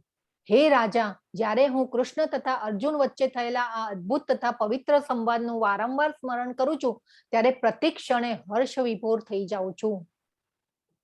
કેટલું દિવ્ય જ્ઞાન, અલૌકિક જ્ઞાન, ડિવાઇન નોલેજ આ એ સંજયજીએ જ્યારે વર્ણન કર્યું હશે ત્યારે સંજયજી પણ હર્ષ વિભોર થયા છે. હવે પછી સંજય જે છે સંજયજી એ ધૃતરાષ્ટ્રને કહી રહ્યા છે કે યત્ર યોગેશ્વર કૃષ્ણો યત્ર પાર્થો ધનુર્ધરઃ તત્ર શ્રી વિજયો ભૂતિ ધ્રુવા નીતિ મર્તિ મર્મમ. તો જે આ શ્લોક જે છે એમાં ભગવાન સંજયજી છે ભગવાનને કહે છે કે જ્યાં યોગેશ્વર કૃષ્ણ હોય, યોગેશ્વર કીધા યોગોનો ઈશ્વર. જો ભગવાન સંજયજીએ કેટલો શબ્દ સરસ સંબોધન કર્યું છે ભગવાનને યોગેશ્વર. પછી કે છે કે જ્યાં યોગેશ્વર કૃષ્ણ હોય, જ્યાં પાર્થ ધનુર્ધર પાર્થ હોય એટલે કે અર્જુનજી હોય, ત્યાં તત્ર એટલે કે ત્યાં શ્રી વિજયો, શ્રી અને વિજય. પછી કે છે કે ભૃતિર ધુવા એટલે કે અસાધારણ શક્તિ અને નીતિમત્તા. એ જો જ્યાં કૃષ્ણ અને અર્જુન હોય ત્યાં આ હંમેશા હોય જ છે એટલે કે નિશ્ચિત રહે છે એવો મારો મત છે. તો શું કીધું સંજયજીએ ધૃતરાષ્ટ્રને કે જ્યાં યોગેશ્વર અને કૃષ્ણ હોય ત્યાં આ શ્રી એટલે કે સૌભાગ્ય, વિજયનું સૌભાગ્ય અને અસાધારણ શક્તિ અને નીતિમત્તા એમની સાથે છે એટલે એમનો વિજય નક્કી છે. જો ધૃતરાષ્ટ્રને કહી દીધું સંજયજીએ કે જો આ લોકો બે જણા છે એટલે ત્યાં શ્રી કીધું, શ્રી વિજય એટલે વિજય રૂપી સૌભાગ્ય. શ્રી એટલે આપણે લક્ષ્મી અને માધવ જે છે લક્ષ્મીના પતિ છે અને સૌભાગ્ય આપે છે, સૌભાગ્યની દેવી છે એટલે શ્રી કીધું છે. શ્રી વિજયો એટલે અહીંયા આ વિજય રૂપી સૌભાગ્ય પણ એમના પક્ષે છે એ સંજયજી ધૃતરાષ્ટ્રને ચોખ્ખા શબ્દોમાં કહી દે છે. તો આ સાથે આપણી જે અહીંયા ગીતા છે પૂરી થાય છે. એટલે જ્યાં જો આ જે 78મે શ્લોક છે એનો આ ભાવાર્થ થાય છે કે જ્યાં યોગેશ્વર કૃષ્ણ છે અને જ્યાં ધનુર્ધર અર્જુન છે ત્યાં ઐશ્વર્ય, વિજય, અસાધારણ શક્તિ તેમજ નીતિ પણ નિશ્ચિતપણે રહે છે એમની સાથે એવો મારો મત છે. તો આજે ગીતાનો જે પાઠ છે આપણે જે લેસન લીધું તો એ પાઠ શું લેવાનો છે કે ભાઈ અર્જુનજીની સાથે શ્રી કૃષ્ણ હતા તો અર્જુન જીતી ગયા. તો આપણે પણ આપણા જીવન રૂપી યુદ્ધમાં જીતવું હશે તો કૃષ્ણને સાથે રાખવા પડશે.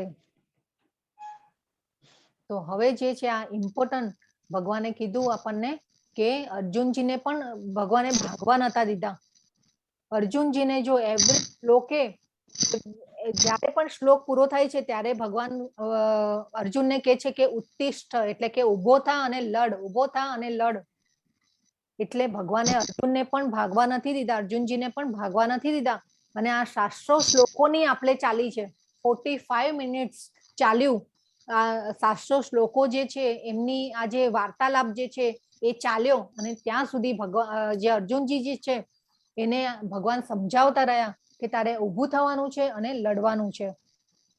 તો આપણે પણ જીવનમાં ભાગવાનું નથી, ક્યારે પણ નથી વિચારવાનું કે આ પરિસ્થિતિમાંથી આપણે ભાગી જશું તો એમાંથી રસ્તો નીકળશે. એને આપણે પણ આવા જે સંસાર રૂપી યુદ્ધમાં જે આપણી પરિસ્થિતિને જે બી સામનો કરવાનો હોય એનો કરવાનો છે. તો આ રીતે ભગવાને આપણને કહી દીધું કે વી હેવ ટુ ફાઇટ. ભગવાને કહી દીધું એકદમ સરસ રીતે 18 આપણે અધ્યાયો સમજ્યા અને આ મહત્વના સંદેશાઓ જે છે એ આપણા કયા છે ભગવદ ગીતા. હરે કૃષ્ણ.